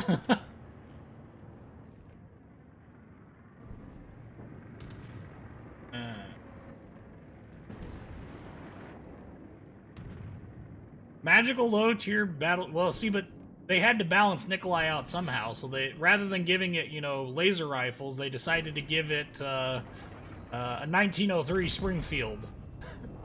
Still hyper-accurate, but, jeez. Ship is balanced, Dvorish. It's highly maneuverable and way too accurate for a ship with this caliber of guns. Alright, well, let's see if we can't turn around and catch ourselves one of them pesky flamethrower ships back there. What do I think of the West Virginia? Well, you put Best Virginia as a premium ship. What tier? I'm hoping for tier 7. I am hoping that it'll be worth it. But what do I think of it as a premium ship? What could they do with it? I've got a perfect idea. Give me everything that the current ship has. So, decent accuracy, decent tankiness. Give me more hit points. And give me realistic secondaries and AA for tier 7. I really think that Wargaming kind of screwed the pooch on this one, that they definitely should have planned out a little bit better how they were going to balance out certain ships and stuff, because I would have loved to see the US be the predominant AA line, and at Tier 7 it's not. Gneisenau now has significantly better anti-aircraft, which is just ridiculous. It's a German battleship. It already has the strongest secondaries. It's the only battleship in its tier, aside from a premium ship that has torpedoes. It's one of like a handful of battleships in the game to have torpedoes. I mean, it's got a lot going for it. It doesn't need more. What it needs is a balancing shtick.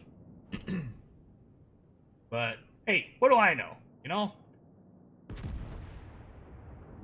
I personally think it could work very well if they would just give it what it's supposed to have. But that's just me. You know, I'm sure there's going to be some people out there that are going to vehemently disagree with that, but you know, I don't know what else to tell you. Good God, of course he would. Well, what do we think has the most points? Cap point. I think it's this Chester. I don't know that we're going to be able to delete him. It's going to feel good if I do. Chester is a bad ship. Terrible ship. Yeah, that's about what I expected. Fortunately. Again, Svetlana launching torpedoes with me ahead of him.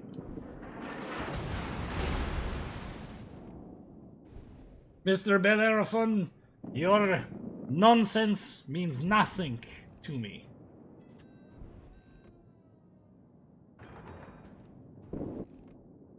Your capitalist shells.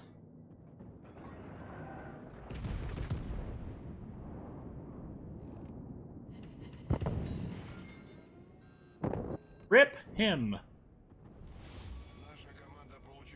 Now we're going to turn into the cap for two reasons. One, we can see that this Chester is full hogging it towards our St. Louis. Means he's broadside to me. If I go into the cap, we delay them actually being able to cap us out. And, yeah, all the fun stuff that goes with that. And the Chester dies. Well, guess we will pray for the deletion of this ship so that we can get a kill. I don't think that that's gonna happen. St. Louis is a pretty trolly ship when it comes to citadels. Yeah. I would love to see West Virginia as a premium battleship. In terms of premium ships, I think that it's really a good candidate. It's a little unique for the Colorado class. I also think the Tennessee would be a fantastic premium. Give it really accurate 14-inch guns. It might be a little undergunned, but give it a 30-second reload, give it its ridiculous anti-aircraft suite, I think we'd be alright. So, I mean, I think that a good... Oh, wow. Hey, we found a citadel. But, of course, we leave him with just enough for somebody else to get the kill. Ah. But I think Tennessee or California, if you really wanted to put California in the game, I think either of those ships could do really well, personally. But okay, Cleveland armor is rather good for its tier, considering Alba, Nuremberg, Budioni get 100mm or less. Well, Cleveland is not going to stay at that tier, so it is really the gem of the line right now, with Baltimore being kind of a hidden gem, an underloved gem, certainly. So, I mean, I personally think that I personally think that the U.S. line will be in a good place by the end of all of the shenanigans that Wargaming is planning. So, it's just a matter of time seeing what they got. It depends on what ships take place. Like, if the Dallas is a good ship, I think we'll be alright. But Cleveland, as it is right now, is so heavily nerfed to fit into that role that I don't know. It's still a very good ship, don't get me wrong, but man, I don't think we'll ever see a U.S. battleship tree split. I mean, if we do, it'll be a long time from now. And I could actually see Nevada, Pennsylvania. If Tennessee is the tech tree, awesome. And I think that they could, if they gave it its full AA suite. Nevada, you couldn't. Nevada will definitely never be in this game. As its World War II configuration, it would just be ridiculously overpowered at tier 5. Doesn't mean that we can't dream, right? I personally think that Baltimore is a better cruiser than Des Moines is overall. The only thing Des Moines really has is AA and rate of fire. I don't think those are really worth the extra headache, personally. But... I wish I one-shotted him. I left him with 1,000 hit points, and somebody else took the kill, which is exactly what happened in that match. Speaking of Dunkirk, I do want to get a game in Dunkirk, because, let's face it, Dunkirk is a funny ship. It's a funny name. And I want to make sure that we get, all of our flags and stuff mounted, because we need to. Okay. Well, that was a decent game in Imperator Nikolai, but I would have loved to have at least one kill. Wargaming. It would be nice if your RNG would at least allow me... I don't know. Baguette. Yes. Somebody touching my baguette! Nikolai is 12 inchers, 305s. What happened to the Yamato? Is it still in service or retired? Yamato sank in World War II. So did Musashi, so did Shinano, which was supposed to be the third ship of that class. But Shinano had gotten converted to an aircraft carrier and was sunk by a U.S. submarine. So... Dumb quack? No. Don't be rude. I am curious to see if Wargaming plans to do anything with this ship with regards to the upcoming French battleship line.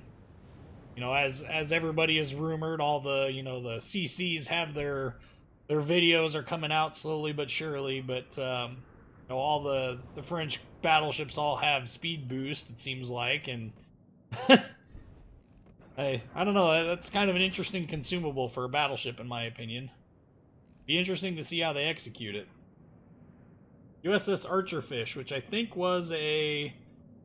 What was that, a Gato or a Baleo class? I can't remember. What's next? The Italians getting great AA. Yeah, probably. They'll get defensive fire because reasons.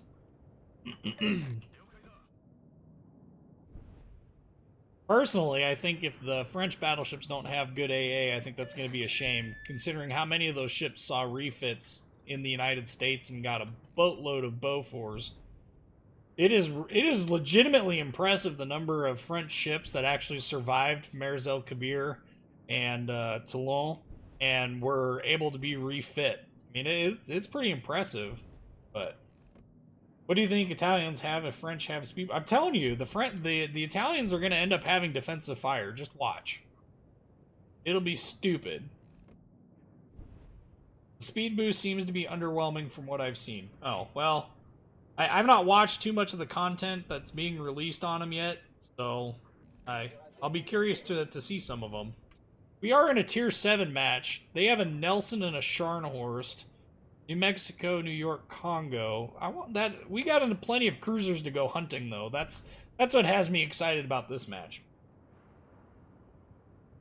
Favorite battleship line?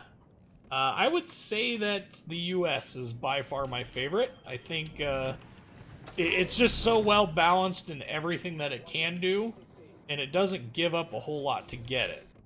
That makes sense. Those are all gonna miss. Just watch. Oh, hey! We hit with 2!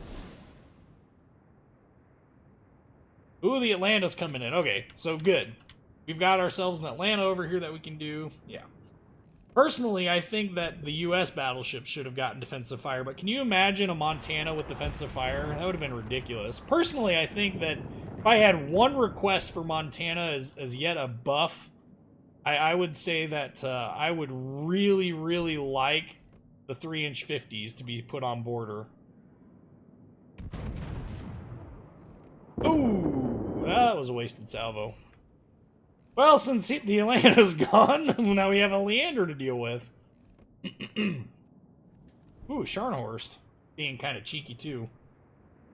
Yeah, the Italians historically had the worst AA, but it wouldn't be the first time that Wargaming had did something similar. I mean, one need only look at the German battleship line, which has really good AA all the way up through its line, thanks to the way Wargaming has balanced out the dual-purpose gun mounts. I personally think we will actually see a large number of those ships have significantly historical better AA than they actually had. And if Wargaming doesn't do something to address that, that's going to have me sad pandaing. Because I think the current German condition is a bit ridiculous, personally, but I don't have much say in current game balance, so it is what it is. Hello, New York. How are you today? You didn't even get to see what ship shot at you because I am being a cheeky guy and using islands. Oh, hello, Mr. Leander. Donk. Sorry, Hatsu. Battleship coming through. Ooh. No, I want you to get the Minakaze. Hey, buddy. Holy cow. 5 overpens? What? Now it is time to continue to press the advantage. We must... No! I want the Leander. I don't care about anything else. Okay, so we know the Leander is probably going to come out the other way.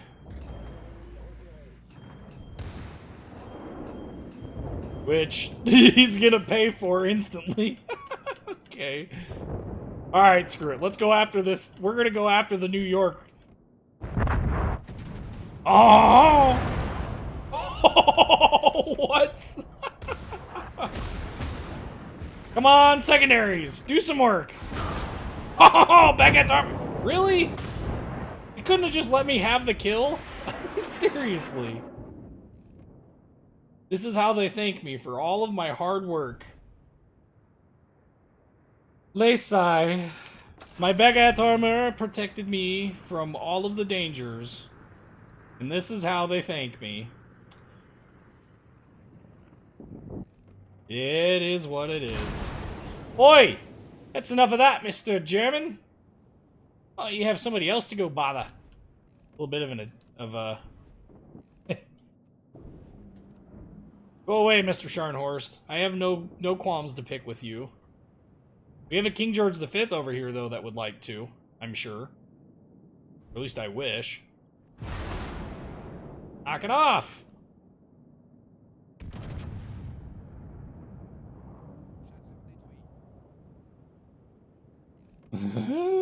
Ooh! That's a nice shot. Nice, tight shot cluster. All words that I know in the English language, but apparently...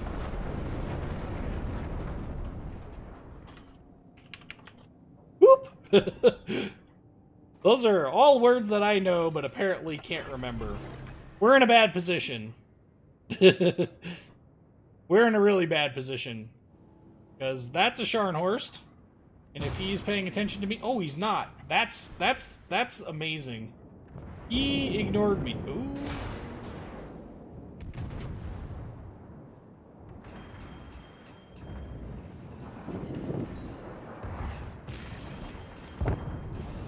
Keep turning! We can get our baguette-ness on. Especially since that Omaha is far enough away that he is a non-threat. With torpedoes, anyway.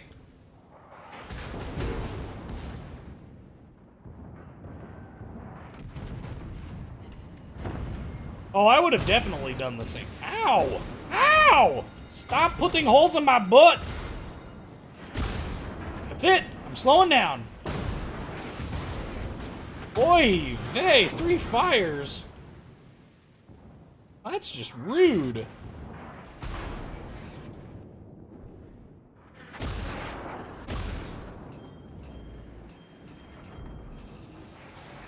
I'm actually legitimately hoping that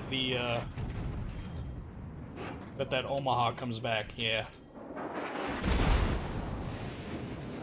Omaha, your HE is ridiculous.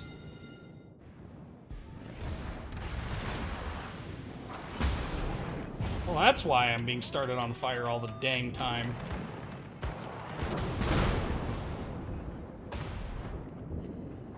Fine. You win. I lose.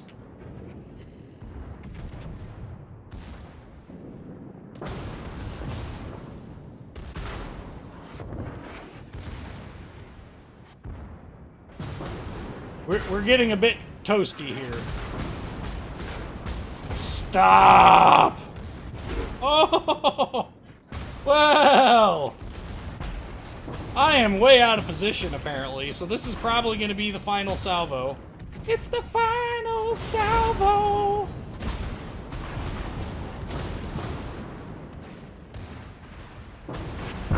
There it is. Well...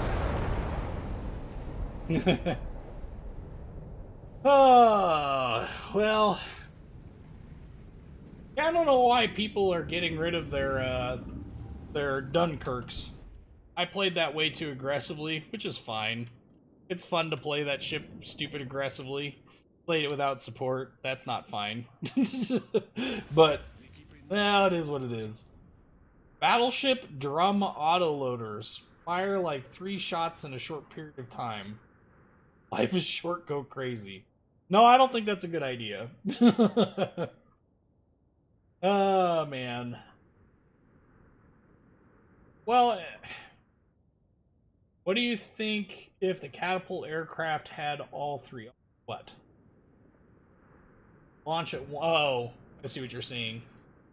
I don't know that that would be a very good idea, but I think Wargaming, honestly, if they were to ever consider that, it would be for, like, the Japanese battleships like Issei and Fuso and Yamashiro and those which are slated to become basically a battleship carrier that carried seaplanes. But that's you know, that's an interesting discussion. I don't know if they know exactly how they would ever implement that. I personally like Dunkirk, so I look forward to the other French battleships getting in the game, personally. I also like them from the design history and the uniqueness of them. The all gun forward configuration is interesting. The you know, the all sauce and the you know, 15-inch guns, 12 of them, I think will be hard to balance, but it'll be interesting to see when they come out. There's just a lot of ships in the line that are interesting, and I don't know, it'll be interesting. I guess that's the best way to put that. But I really think that they could have avoided going... I don't think France really has... The ship just seems weird to me with its gun configuration. It's like an oversized Graf Spee and with its gun configuration. It's just... I'm not a huge fan of that gun configuration, but again, it just kind of depends on how they play. It could be a lot of fun. It could be kind of different. I don't know. I don't know when the Mighty Mo is leaving. I'm assuming it's, you know, a couple patches from now. I think you still got, like, 2 or 3 months. Well, I don't want to say 2 or 3 months. Maybe a month or 2. But I don't know. Yeah, I am curious as to why Strasbourg is not in this, because Strasbourg would have been a perfect candidate for the tech tree. given that Dunkirk is already in the game, the resources were already done for it, but... How many friendships or museums? I'm gonna go with very little. Like most Navy's ships post-World War II, they really did not keep their ships around at all. The U.S. is one of the few that actually did. So... Yeah, whenever 7.2 is coming out, though. What past ship was the most underrated, I would say? You mean like in-game? In-game, I think the most underrated ship is by far Baltimore. I think that ship is just very poorly played by most, and it can be a bit of a challenge to play well, so I get it, but I think that ship is very underrated. That's me personally. Let's see here. I haven't been paying attention to how many of what type of ship I've been playing. I'm going to take this moment to get a drink of water, though, because my throat is starting to get froggy. Ugh.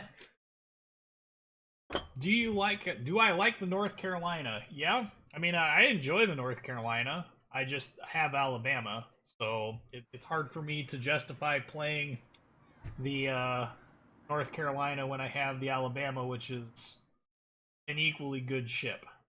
So, all right. Well, we've played a lot of.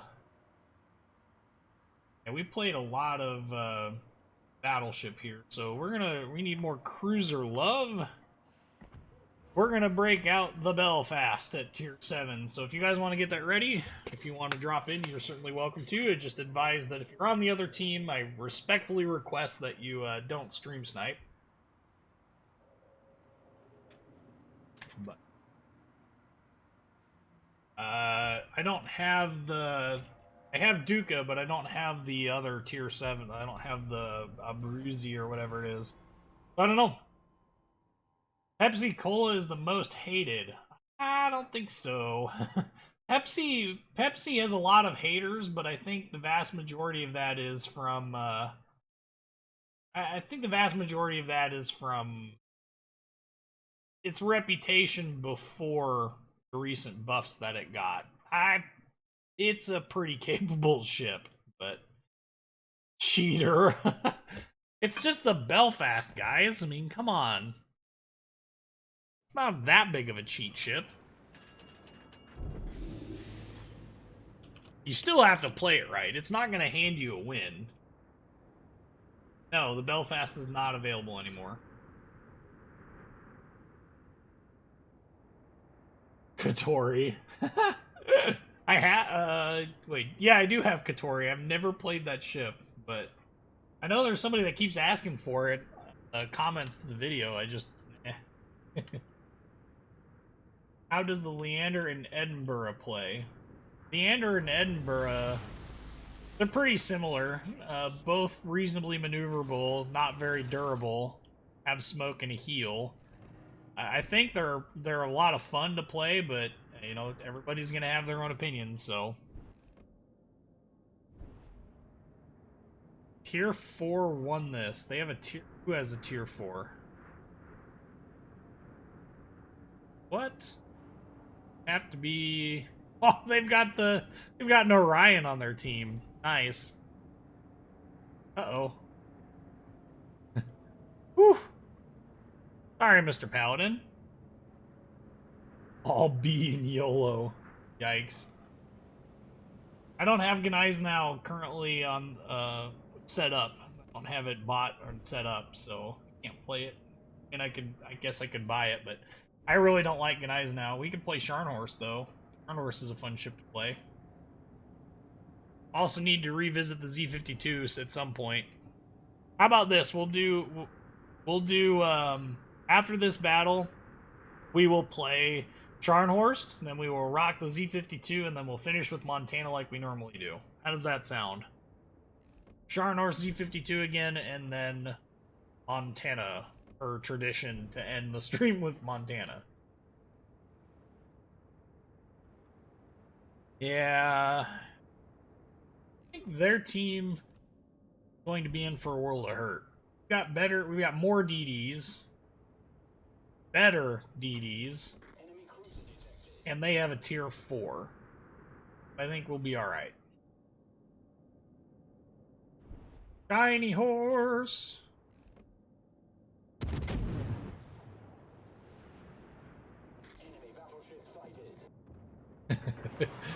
Whew. Hey, buddy. Don't mind me. I'm just pay to win, according to some. Miss me! Okay, we got plenty of cruisers over here. Protected. Akatsuki! No!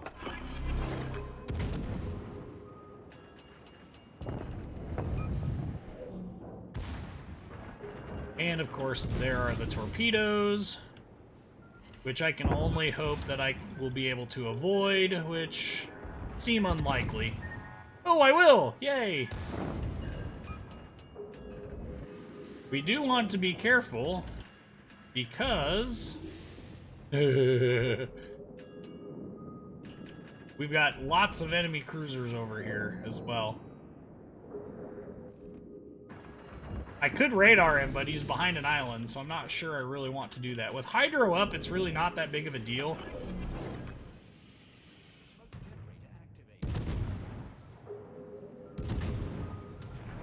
Oh, for Pete's sakes. Stealth. Thank you. I forgot to check what my detection is while firing in smoke. What? 5.3. Oof.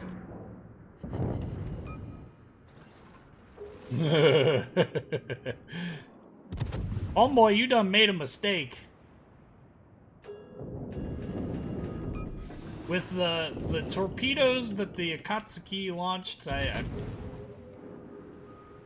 think we'll be alright for a little bit here, but what the heck? Not doing any damage to him. Okay, so there's the Akatsuki. There's a Colorado and Alba. Got stuff that we could engage if we were in the right place, but we're not in the right place. And I'm about to be detected. Ooh, maybe not.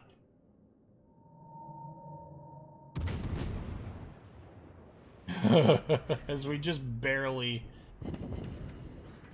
squeak out from behind the island there. Okay, well let's get out of here. Let's skedaddle. Belfast needs torps. No, the Belfast needs a healthy dose of the Nerf bat, in my opinion. But it's balanced, Tovarish. I promise. I promise this. Okay, so Fiji, Colorado, those two ships. I need this Nicholas to pop out and some scouting. Be nice to know where those ships are at. I'm probably coming out broadside here to one of them. Not both of them. The hope is that I can sneak in behind this island over here. Oh, goody. They're off in other directions.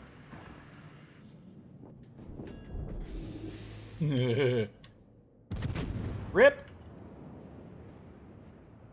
The lack of smoke right now is definitely disappointing. Especially since he's focusing on me. That's fantastic.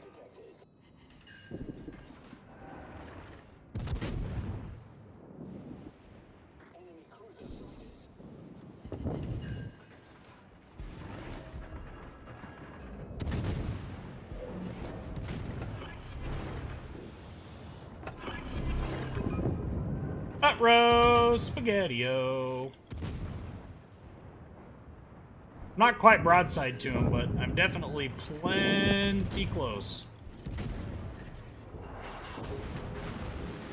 I'm glad that his aim is a touch high. Now we can take our balance boat and balance him. There's the Akatsukis over there.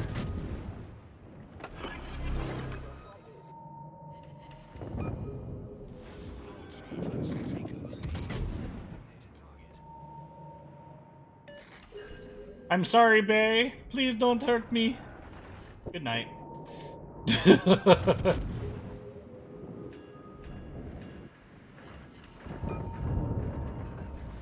Whew. We're getting this balanced boat rocking, but kind of in need of a kill to really make this work. Do I have the Jack Dunkeck captain? No.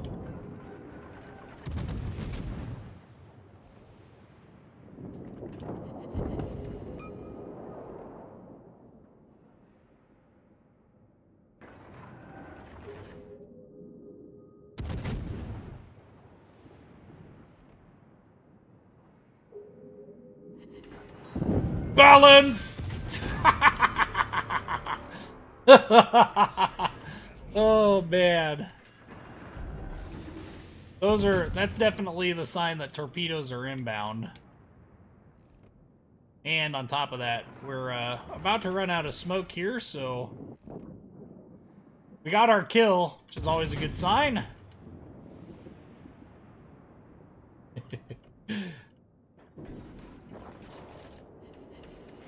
And it's time to continue balancing things out here. Oof. Dunkeck is there. Got a lot of time before we got smoke back. Team-wise, we're doing okay. I think we can eke this one out, but it's gonna come down to just. Oop, yep, he's gone.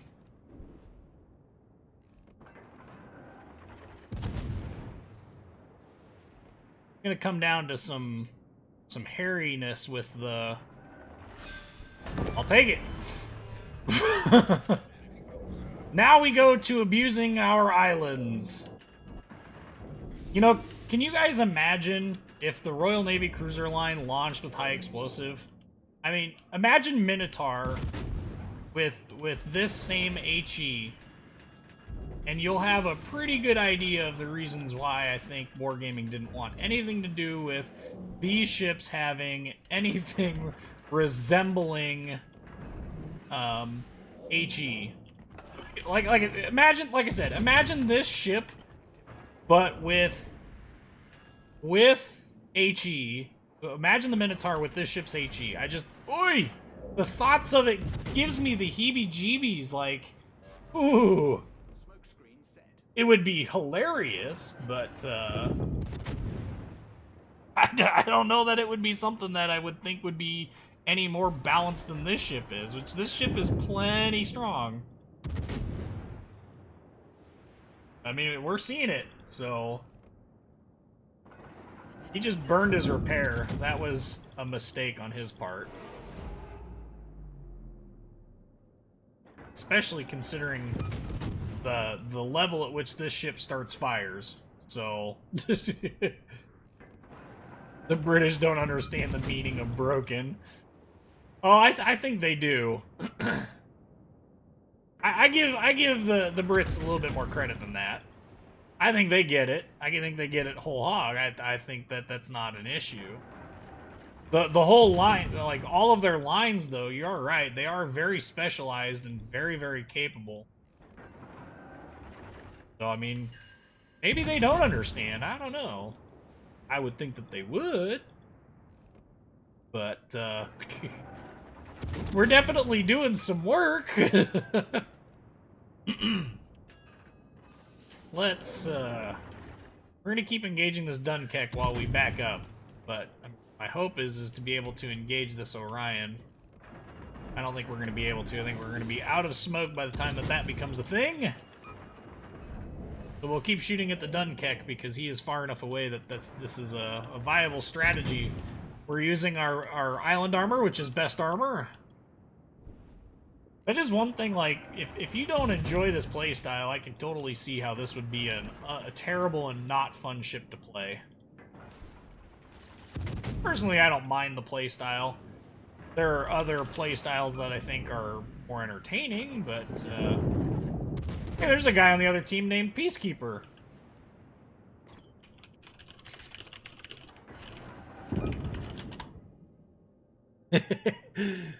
You have my name, Tovarish. Now you pay. Balanced boat will get its balance. I think we're gonna sneak out here. Maybe we'll get a lucky finishing salvo off on the Orion here. Nope. And we're about to have our smoke back up again, which is just comical that this level of gameplay exists. So here you go.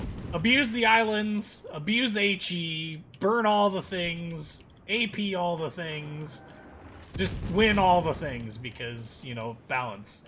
Flourish. Very, very balanced. Oh, is the Dunkek gonna live? Nope. Back to our New York, which burned his repair. Foolishly enough. Is that a Fiji behind? Yeah, we got a Fiji. This is just rude. We got a Fiji behind us that is adding to the hilarity of this all. Jeez. There is only one Peacekeeper. This is like Highlander.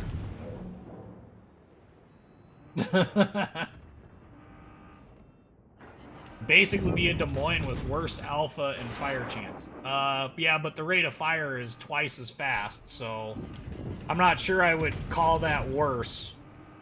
I think that's plenty strong.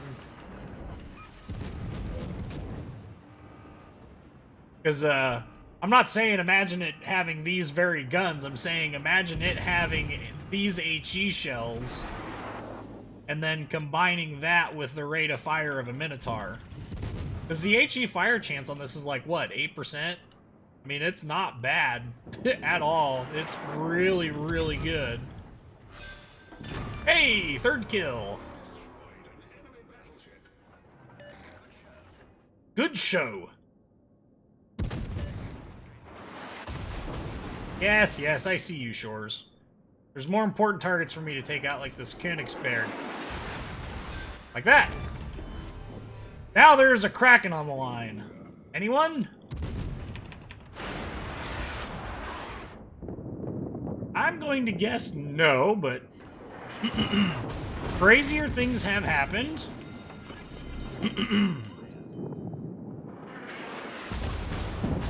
Oh, for Pete's sakes, if somebody steals this kill from me.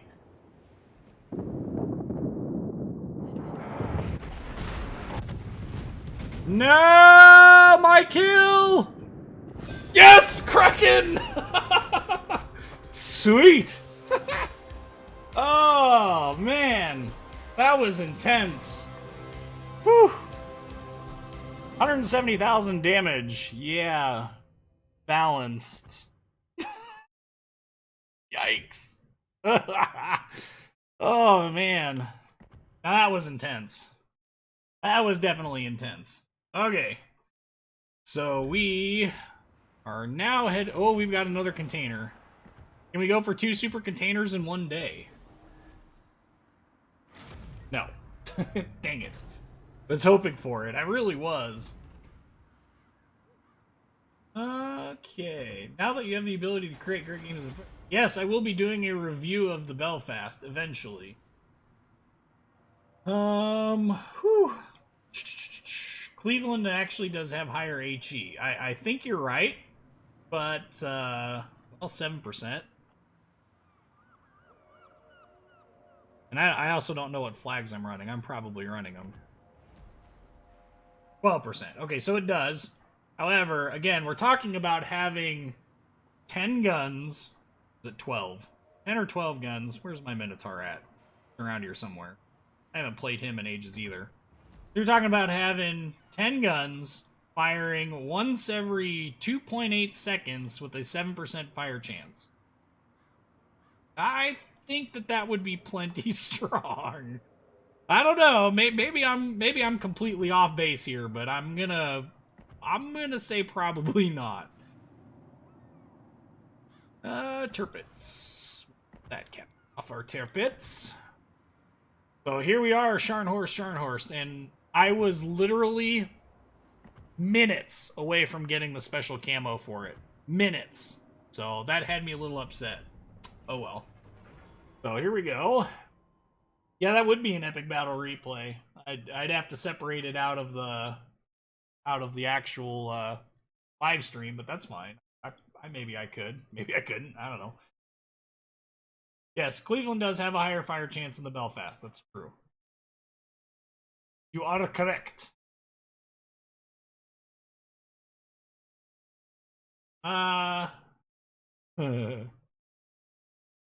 Yeah, maybe. I don't know. I don't know how you would balance that, but I think the Wusta will be an interesting ship too when it comes out, because it's going to have the same problem that Minotaur had, I would think.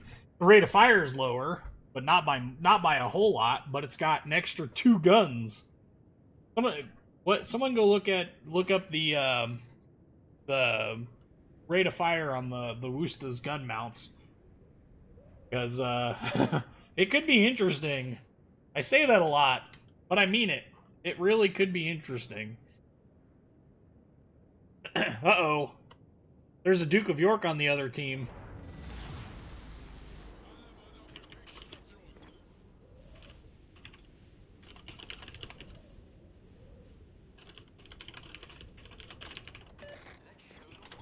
Ah! Alright. Do I still play ranked battles? No, ranked actually ended, unfortunately. I did finish at 5. So, I finished at ranked 5, which is, I think, the highest I finished of any season. I really wanted to rank out this season, but I ran out of time. I'm working 2 jobs that is not really conducive to it. And I really don't know. Trevzor, is that like the Trevzor? As in, like, Trevzor from Wargaming? Or is that just a fan account of Trevzor?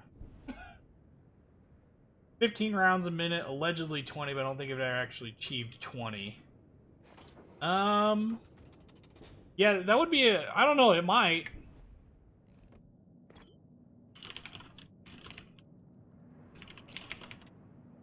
I don't know.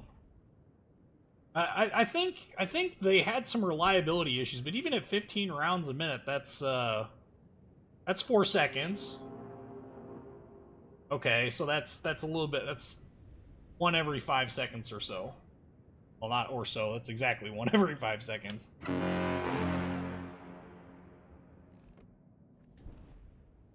But that's still plenty quick. Even if it was 12, even if it was 12 rounds a second, with 15 as like an option, I guess you could call that. That's still no slouch. We overled that, Rob. I don't think it's the real Trevzor. The real Trevzor would not. He says he's a police officer, but he's really a stripper. No! ODST, I am not.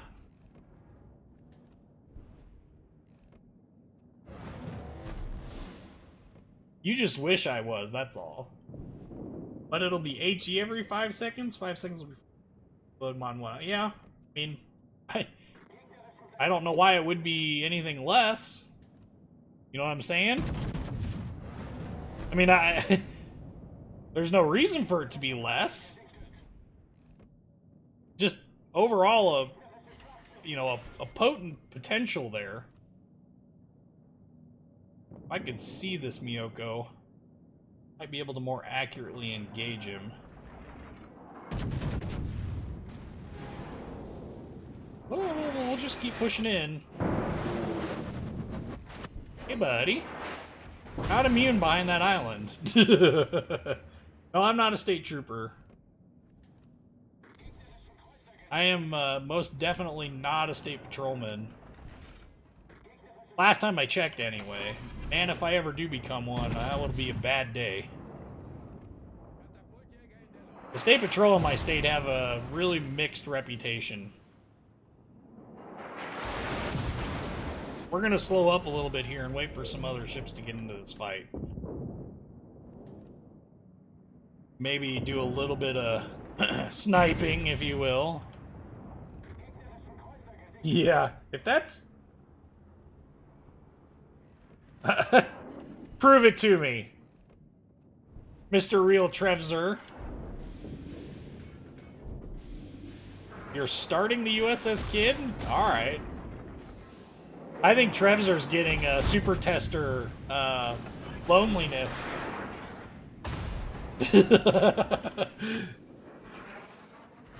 Ooh! I'll buy that! Nice!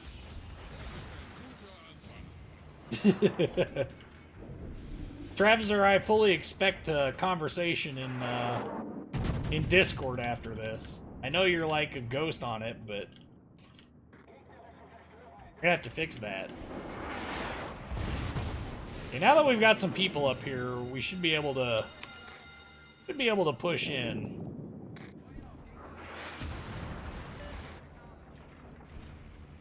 Gotta get our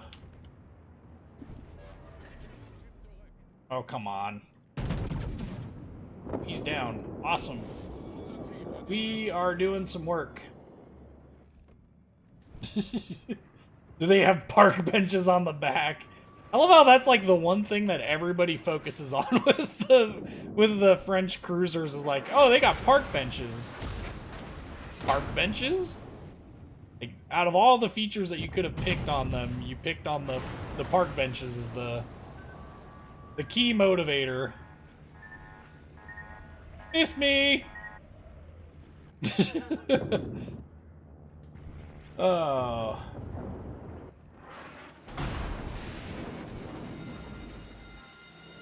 Ooh. What is shooting at me? Oh. Like, I wonder what that is shooting at me. The broadside Pepsi Cola.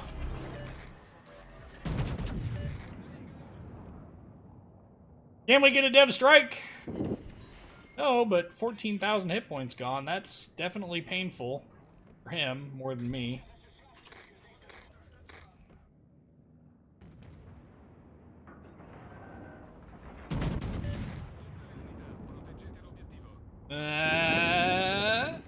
Another Citadel. I don't know if this qualifies for a hard carry or not, but definitely providing plenty of fire support for our team. Oh, you're streaming tonight, huh? Is that on the official Wargaming NA channel?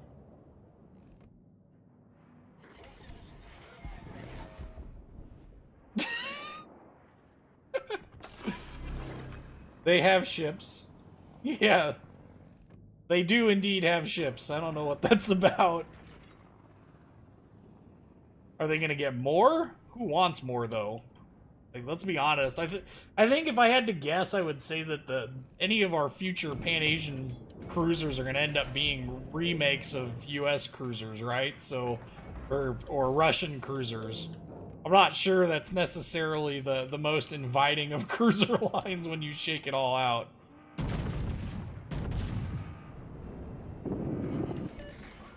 Hey, buddy.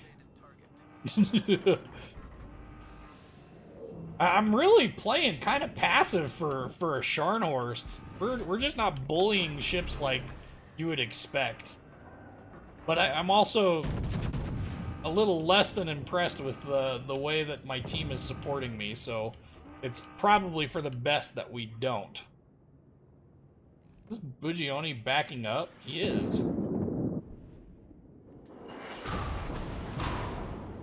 Look at it, listen to that. That is like the best sound that you can hear in a battleship is just dong dong dong.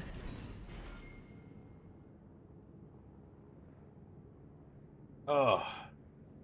Oh, it's on your channel, huh? I don't know that you're the real Trevzer. I don't believe it.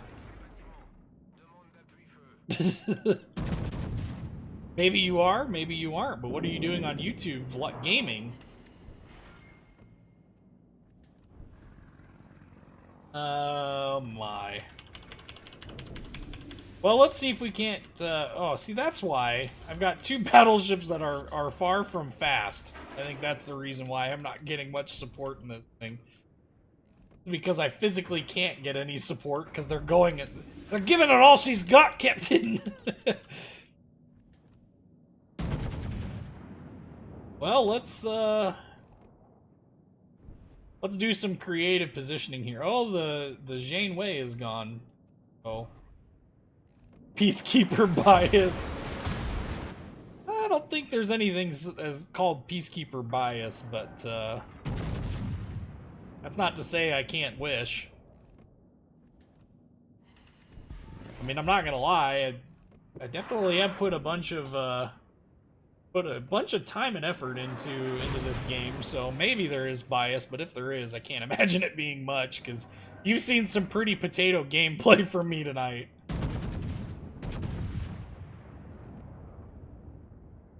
And would love to be able... Yeah, okay, see, that was gonna say, that's not bad. I'll buy that. I'll take that. 8K on that Gneisenau was definitely worth the damage I took from the Uzza ships. We're gonna switch to HE though this time, so since they're running away and being jerks, we'll ouch! That was pretty painful, Queen Elizabeth. You're supposed to be shooting AP at, or HE at things, not HE. Why am I the one shooting HE at you? Whew! Yes, ODST, potato is usually my standard affair. Well, we managed to finish the top of the team, and 86,993 damage, that's pretty good. Buy that. Alright, so the next one is going to be the Z52. You did show us some potato gameplay, but the Belfast game was pretty epic. Yeah, I would agree. I think that was a pretty good game. Actually, that was a phenomenal game, but... Alright. That was the real Trevzor, huh? Oh! Joy! Well, in that case... You're here to back him up, huh? So here I am being stalked by the Warships podcast of all things. So is that going to be Kami, or is that going to be Vanessa, or is that going to be... Uh-oh, I forgot the other one. Uh-oh. My apologies for the third person. I can't remember your name off the top of my head.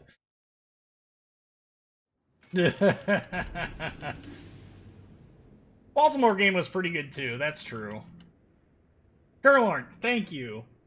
For whatever reason, I always forget. Don't take this the wrong way. For some odd reason, I always forget that you're in there. USS Michigan? Was the USS Michigan a Florida-class battleship? Is that the one that I'm thinking of? My stream is getting famous? I'd like to think so, but... I would rather be famous for my YouTube channel than the streaming, but that's fine. Oh, the Michigan is a sub? Yeah, we're not getting the USS Michigan anytime soon if it's a submarine. Well, but a lot of the subs are, though. Like, they're all named after states. Like, the USS Nebraska is an Ohio class. I'm just the guy that talks at the beginning all the time. It's true. Streams are so enjoyable, good. What? I don't know what it's supposed to be in pleasant company. Well, I'm glad that you guys are enjoying the content, so... Like I said, I would much prefer people enjoying the YouTube content, the stream content, but I'll take either. Yeah, somebody did try and steal my content. In fact, that channel got taken down by YouTube. After about I had to file 3 separate DMCA claims to get all of the videos that they had copied taken down, but it has been taken down. So... But, I think, you know, I think it's, I think that ordeal is over, so hopefully it stays over. Hey, yeah, I enjoy your guys' podcast too, which, you know, I listen to both yours and Shoot the Red Ships when Vermi and Co. actually decide to actually make their podcast, so... Yeah, what class of battleship was the Michigan, though? That's what I want to know. Oh, word for fun. Ah! Drop me an email sometime and you'll play. Alright. Yeah, I am actually seriously contemplating bringing other players onto the stream, so that is always a possibility. So, probably start off with some of the guys that are sponsors and work our way up to some other... Ooh, excuse me, to some other people as well. So, if you guys want to eventually be on there, that'll be great. Just pay attention. I'll have a channel update video for... Well, maybe not a channel update video. That'll be a long time from now. There will be a video for when that... What in the actual... I'm gonna eat a torp. Oh, whew. That was fortunate. Where did that come from? I'm not detected, so that's always a good sign. No, it's not the Yueyang. Well, maybe it was the Yueyang before he snuck off. What destroyers do they owe? Tashkent and the Yueyang. So we can kill the Yueyang, which I'm in dang good position to basically do here pretty soon. We will gladly do that. Sad when most of the Wargaming North America served in the US or Canadian Navy. It's like a fast person giving you advice on fitness. Okay.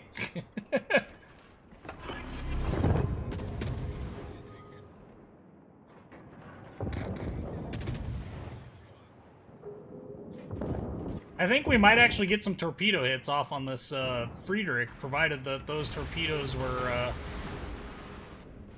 launched with enough distance. No, we're not going to get any, I don't think. That's boo-inducing. I realize that this is completely useless at the moment, but if we can kill off this Yueyang...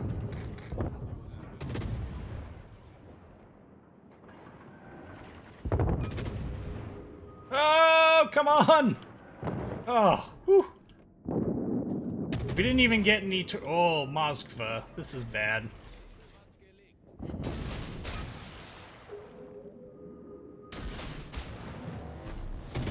Please stay focused on something else while I get my escape plan.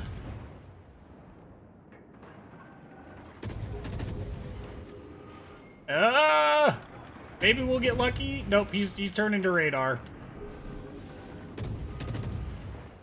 Yep, there it is. We knew that was coming. There was a reason why I was 10 steps ahead of him already. And, of course, none of the torpedoes are actually going to hit. We got one torpedo off on him. Ah. Boy, isn't that nothing short of frustrating. Miss me!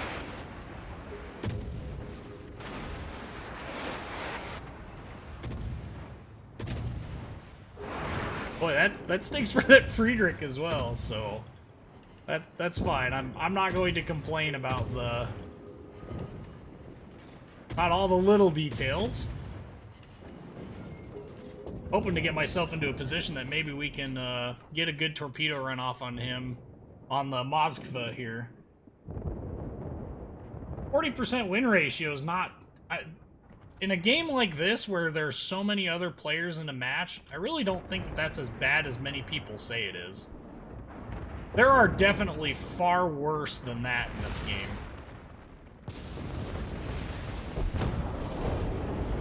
What is detecting me? That's what I want to know. There is...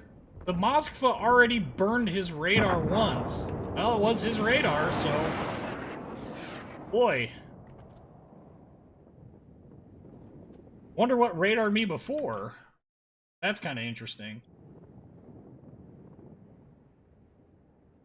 Alright, well, Mr. Tashkent is not trying to hide.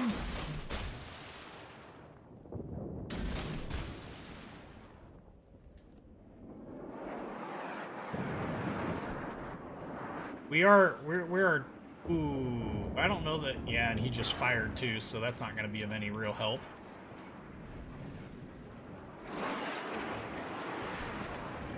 Well, I was going to say that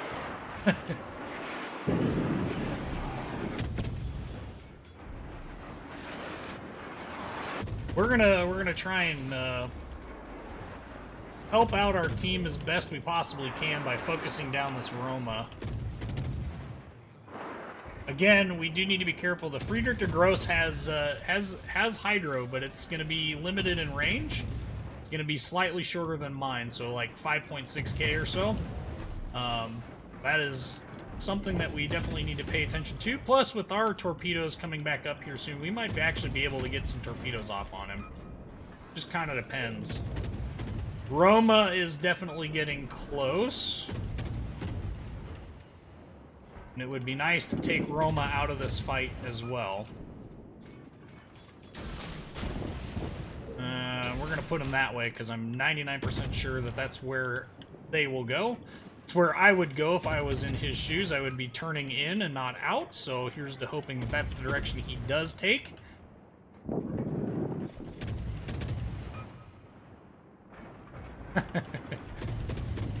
Nope. I don't think he's going to take that one either. Well, I mean, he took it on the nose, which is great. Neptune, shoot!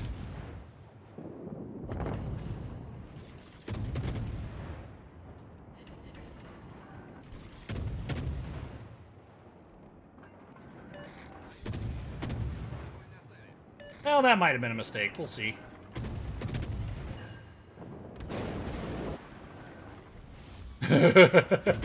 This Roma's like in oh shoot mode. With that Neptune there, this is bad. I'm most likely going to die from all of this. So, here's to hoping. Yeah.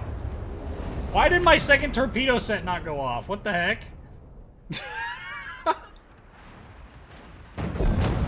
Well, we got him.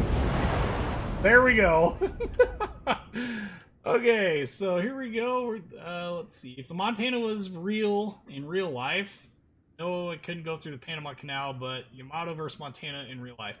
Well, for one, let's start off with the basic premise of that it would never have made it to the Pacific. We know that that's not entirely true because of the fact that they had plans to actually widen the Panama Canal. But, assuming that that didn't go through and they didn't want to sail it around the southern horn of South America, do I think that... I really think at that point the advances in technology on the Montana would have just flat out destroyed the... would have flat out destroyed the Yamato. I just don't see any other way. They have basically the same armor thicknesses, but I don't know. It's just... I don't personally think Yamato would have stood much of a chance.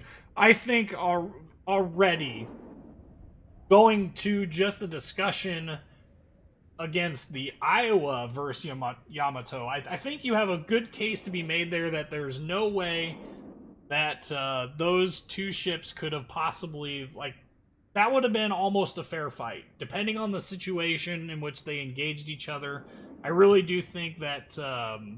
I really do think that wouldn't have been that close as some people think. I think Iowa stood a pretty good chance. Now you're going to add more armor and an additional 3 guns on top of that? Yeah. I don't think that the Yamato would have really stood much of a chance in that fight. That's just me. I know that there are people out there that think that the Yamato is the best in the world. But, yes, that probably was a radar Minotaur because you notice he didn't smoke up.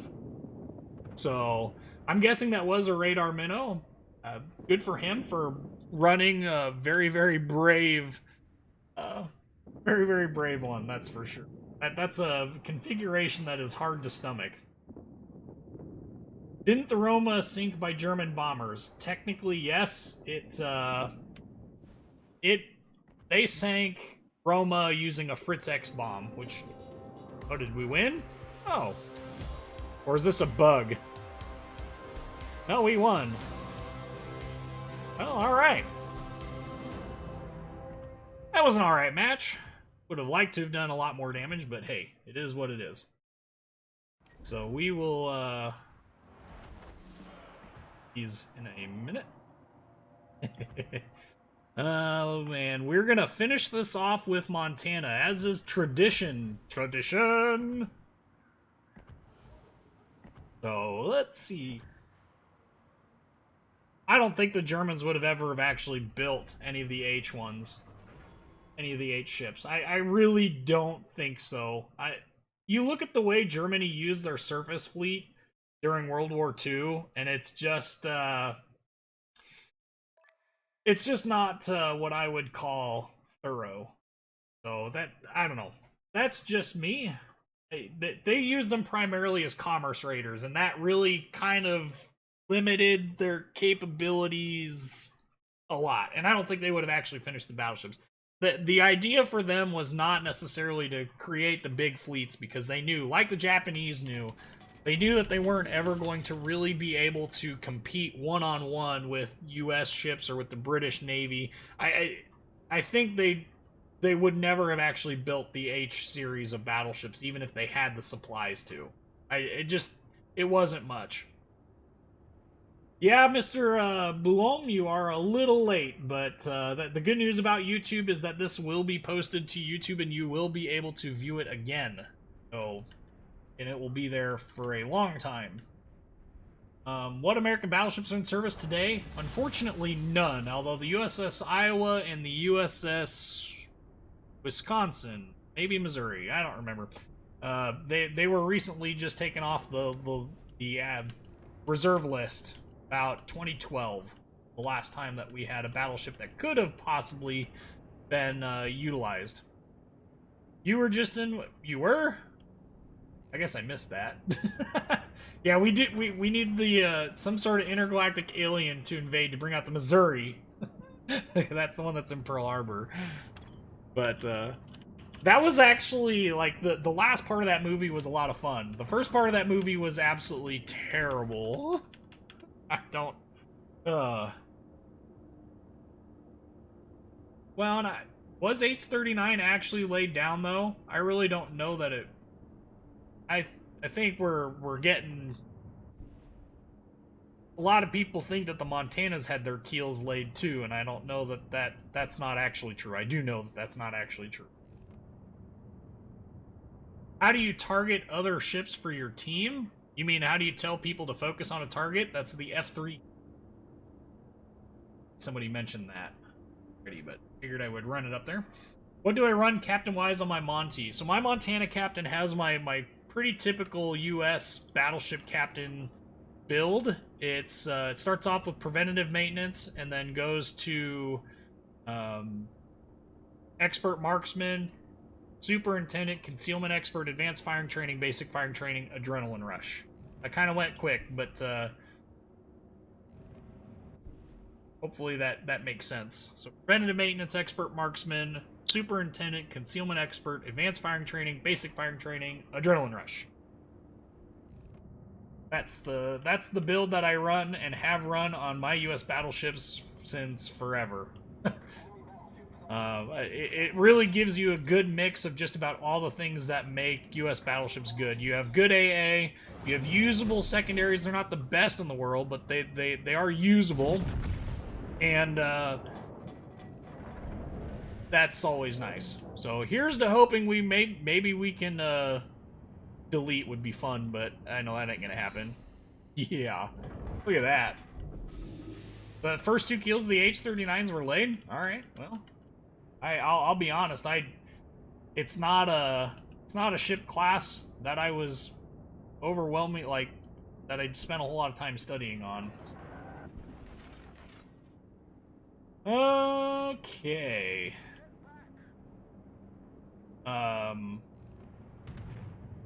Khabarovsk would be fun to kill, but I'm guessing that's not going to happen anytime soon.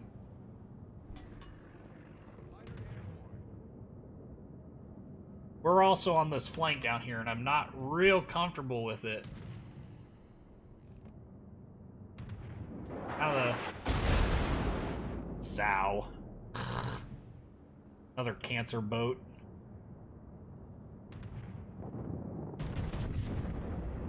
If I can get lucky and delete him, that would be nice. Because there's a fire? Oh no! No fire! And I even missed him. Ow. Guess it just goes to show... Ooh. Yeah, we're broadside to a lot of ships here. We're broadside to too many ships here. Yamato, turn so that maybe we can get lucky and not get Citadel. Nope, still ate a lot of pen damage anyway. And ended up overleading him by big numbers. Alright, well. These two battleships need to definitely turn. That would be nice.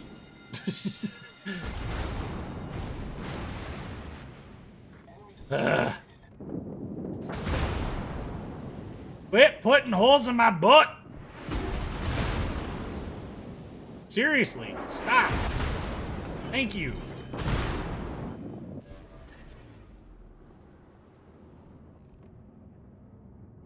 This Missouri is... Yeah, he can shoot at me, but I can't shoot at him. That's awesome. Not liking my current positioning here.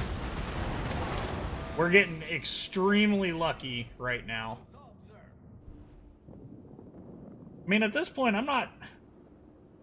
I'm a touch frustrated because what is actually going on here is a fantastic question.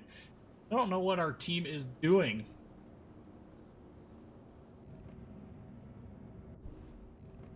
That Minotaur... that hurts!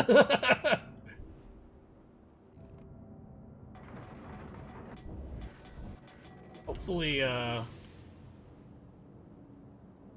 and we're gonna keep rolling, but we're gonna have to turn around because we have an Alabama now that is in the middle.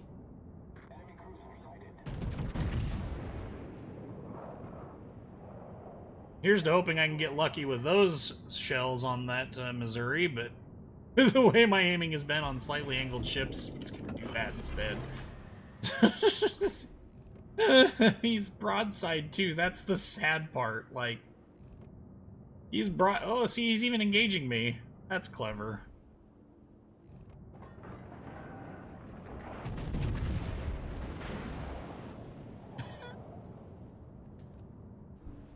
Now, the real question here is, can I turn myself around to help our team that's engaging? Ooh, there was some damage.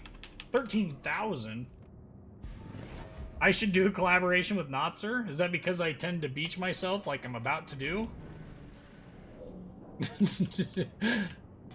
We're gonna not beach ourselves this time. We're just gonna keep going around. I was gonna try and turn around, but yikes. Proper preparation and planning prevents piss poor performance, so Haberovsk would be fantastic to get rid of. Well,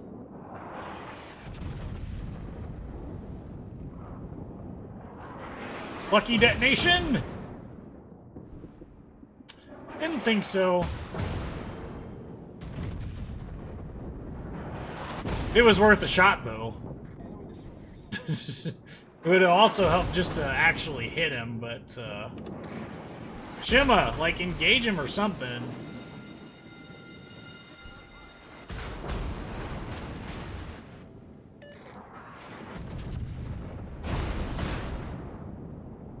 Yeah. Hitting Haberovsk is just too dang hard. There's just no easy way to do it. That Yueyang would be good to hit, too. Unless he's just completely not paying attention. Oh, he hit something. Great. Let's get back into this fight. Oh, joy.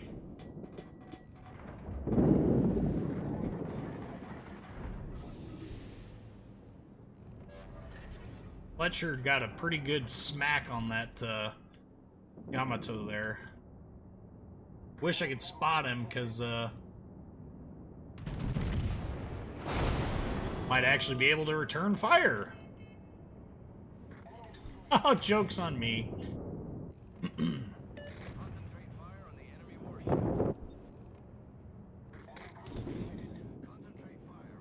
Oh, why are our ships all the way up there? Like, their whole fleet is down here, homeboys.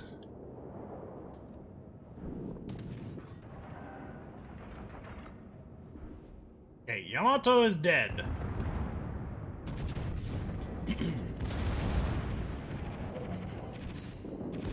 I'll take 10k off of that. Although I can't tell if anything else interesting happened out of that whole ordeal, but doesn't mean I'm not going to at least try, as I take massive amounts of damage from a battleship that can barely see me.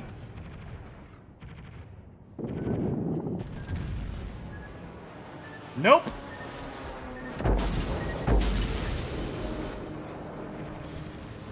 Of course.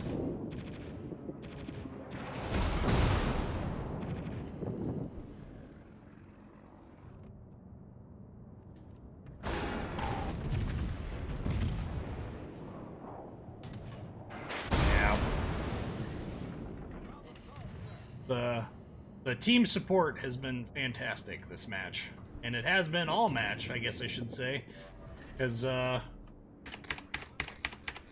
jeez.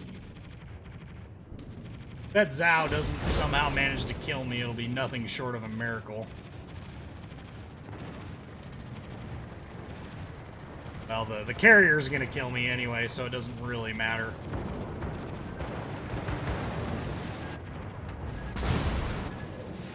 Oh, yay! Yeah. Well, that sucks! Man, that was a really bad game. So... Ay. Well, I would say that, yikes. Yikes. Well, that was kind of a rough way to end this live stream, but, well, you know what they say, stuff happens. So, we're going to pull up the stream schedule here, and we are going to look again at our upcoming streams. The next stream is going to be February 6th. It is going to be at 6 p.m. Central Standard Time, the same bat channel, same bat time. But, man, I really wish we could have... Really wish we could have ended on a much higher note than that, but it is what it is. Some days you win, some days you don't. In that case, we definitely didn't. So, well, we might still win the game, but one more game for the road? No, I don't think so. We're at the 3 hour and 10-minute mark here. It'd be one of the longest streams that I have done, so I'm due for a break. But next, I hope to see you guys next stream on the 6th. It's going to be next Tuesday, and for those of you who are unable to attend, we have the 10th as well. That's on a Saturday, so I hope that we can catch you guys Saturday, if not next Tuesday. So check you guys out then. Like, comment, subscribe if you guys haven't already. I'm UrPeaceKeeper. Thanks for watching.